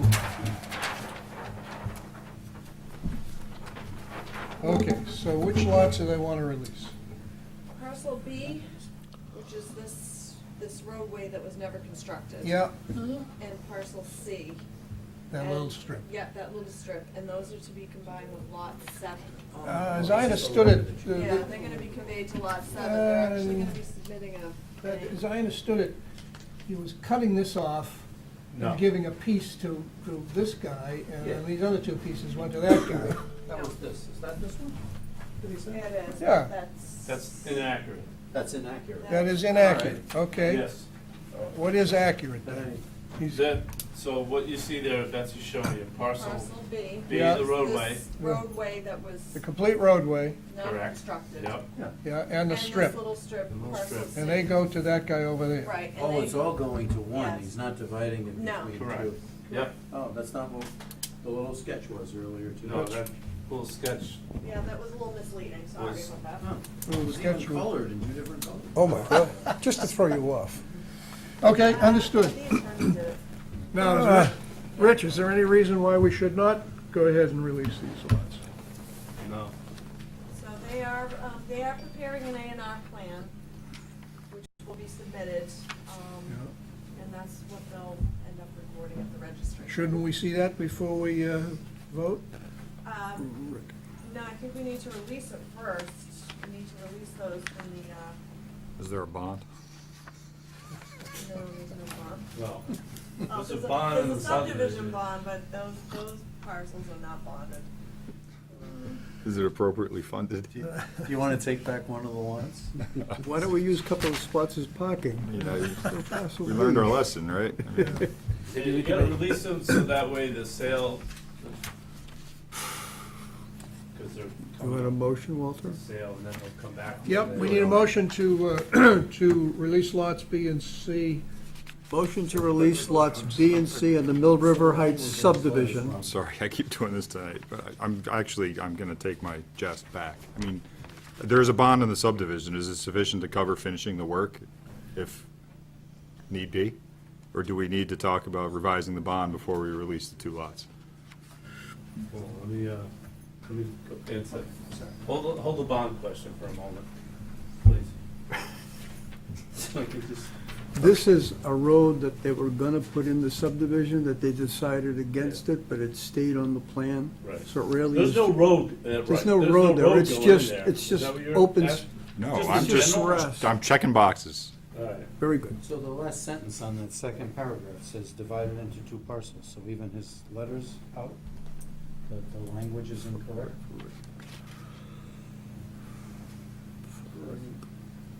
Am I reading it wrong? Right, this is referencing a deal made in 2011, right? So it's a long enough time ago that the market has advanced enough that the bond may not be sufficient. All right.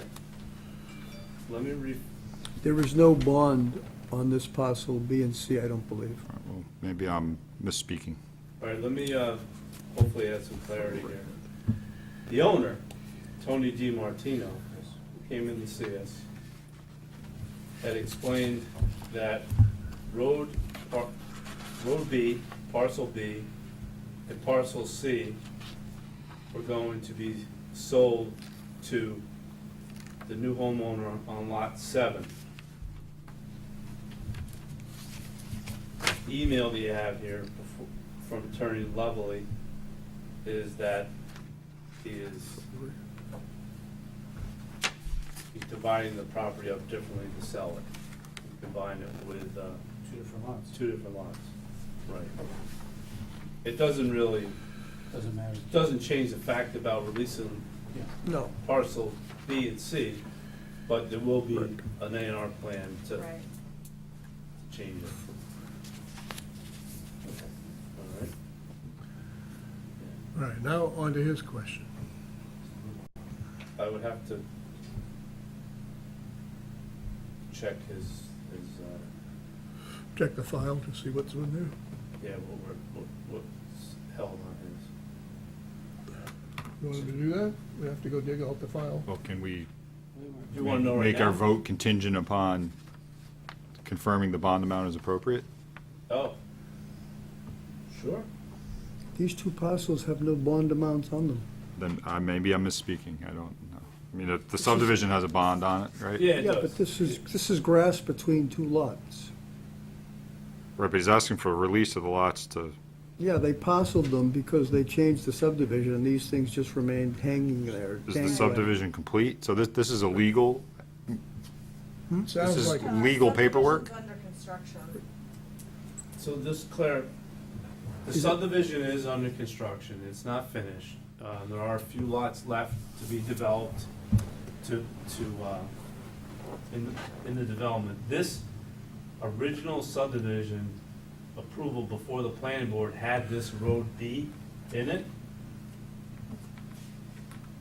And through the permitting process, they, It was subsequently modified It to was- eliminate, to not construct that roadway. to not construct the roadway, but they didn't clean this up Right, back in 2010. in 2010, so 9 years ago. I think what Erin is trying to convey is we're gonna maybe look at this to protect ourselves or protect the homeowners, and we don't run into a problem with Bristol, right? We're going to be voting on something that's going to be a benefit to the sale of the lot.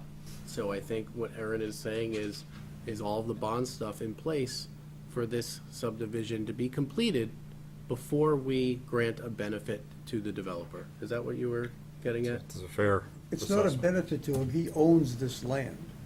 And this land is not in the easement rights that he turns over to the town at the end But of the isn't he subdivision. selling, isn't he It's done. combining it to sell it?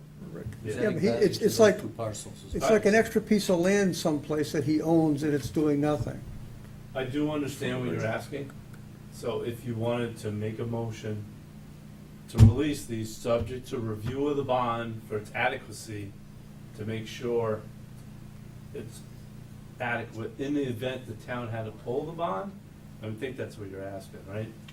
There is a bond in Yes. place. right? Yes. And you want to be sure that we're not, just like the previous situation, holding insufficient funds if you were to walk away, correct? Correct. All right. So you could make that, if that's what you, now, whether the rest of the board agrees, What can I say? right? I What can I, mean, what can I say? it's not, so you will accept a friendly amendment to your motion? Yeah, I'm done at 10 o'clock, I'm I done. figured. I'm done. Oh, it's time and a half now, listen, I'm hey, done. time I and a mean, half. You know, All right, we start bonding grass, I'm about done. For right. Okay, so we have a motion on the table to release lots B and C, subject to the bond review. Do we have a second? Second. All those in favor say aye. Aye. Thank you. All right. Sandy Knoll Estates is next up. It says, request for bond reduction. Sir. It's, we gotta do the review. It's just on there to let you know that that'll be coming forward at the next meeting. Next meeting, okay. Thanks. All right? 201 Main Street. That's it. All right, 201 Main Street. This is going to be quick. No kidding. Is this the parking lot? Betsy's going to put some slides up. Oh, Coffee okay. hut? Good. Oh, you want to sign? That's the amended one for Bristol Yeah. Bond. Oh, here, I It's get a to know. touchy subject on this end. Hey, this pen, Walter? Don't you get my letter of Oh, support? wait a minute, gotta hit the pen, yep. Chairman, Say? I got that email. don't forget my letter. I thought there's been a lot of things in the past. To after you do your There you update. go. Yep. I'm going to recuse myself from this discussion. Mr. Chipman.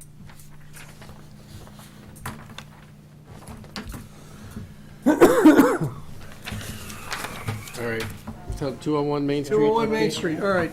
Update on the proposed development plan. Put the 4 slides together, if you would, please. This was a parking lot, then it was a parking lot with a coffee hut. Let's Now it see. is, Oh, oh, that's the No? 4th one. Get the first one up there, which is the parking lot, please. All right, as you may recall, Mr. Chipman withdrew without prejudice his proposed parking lot. Take that down, please, and put up the next one. On the 27th of March, Rich and I had a conversation with Mr. Chipman, and he was putting forth a number of different ideas, one of which was to amend his parking lot proposal by putting a coffee shop in the center of it. After some discussion, he decided he'd like not to do that, so I asked him a question about one of his previous proposals, which was to put, the next slide, please, which was to put commercial buildings on the front of the lot and residences behind. And we discussed that for a bit. Do you have that? Not that one, no, it's one, it's a plot. It's a,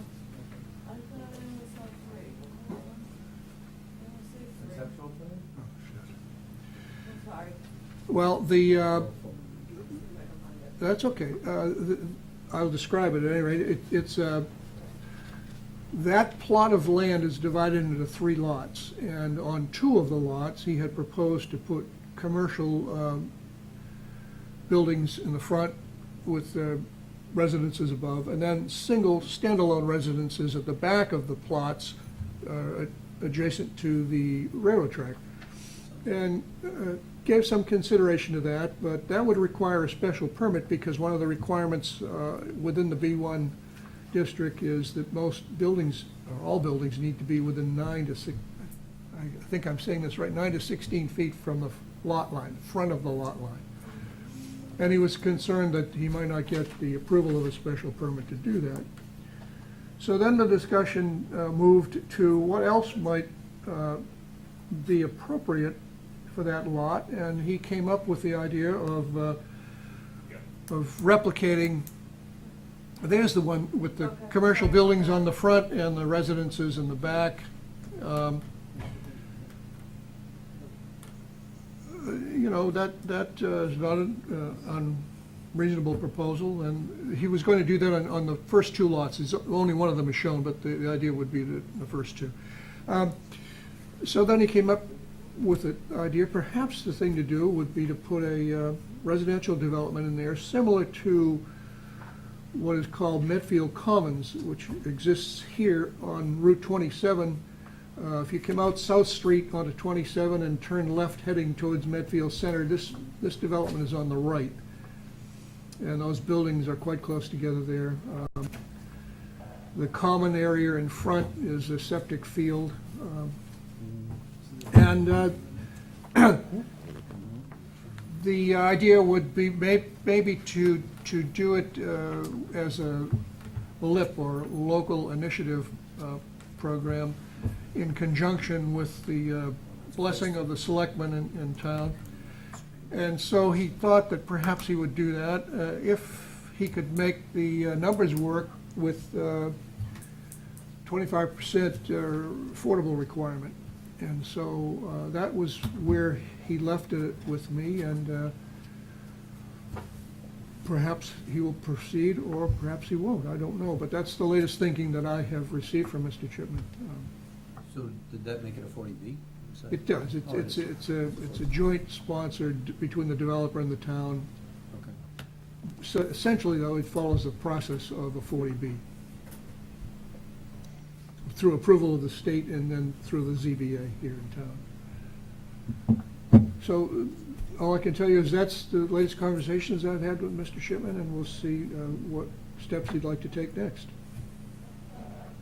So he sounds like he's willing to modify the land to other things. Yes. Because he started off with a parking. Yes, but who Sounds knows? like he would be a good person to build apartments on.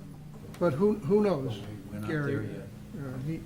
What he would like to do eventually, it's up to him to come forward with whatever he proposes. But right now, we're still limited in the way we can,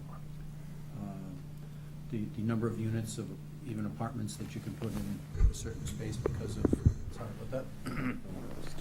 So, yes, Rich, it was a really question for you. That needs to change around the 30,000 square Under foot requirement? the present bylaw, yes. Or it has a right development. Yeah. He could come in with a 40B apartment development. Yeah, no, I know Like the one that, across yeah, the street. yeah. Right, the present bylaw, you're talking about the zoning bylaw itself? Yeah. Yeah, no, it doesn't allow that. Enable him to do that, yeah. Correct. But the 40B would, and he could build apartments.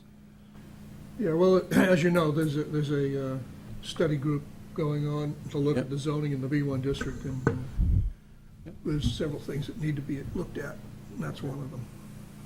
Yeah, and this is actually one of the, not specifically that, but the whole housing in general as it relates to the B1 zone that is being evaluated, because there are restrictions, the way the present bylaw is written as far as the number of bedrooms go and the density.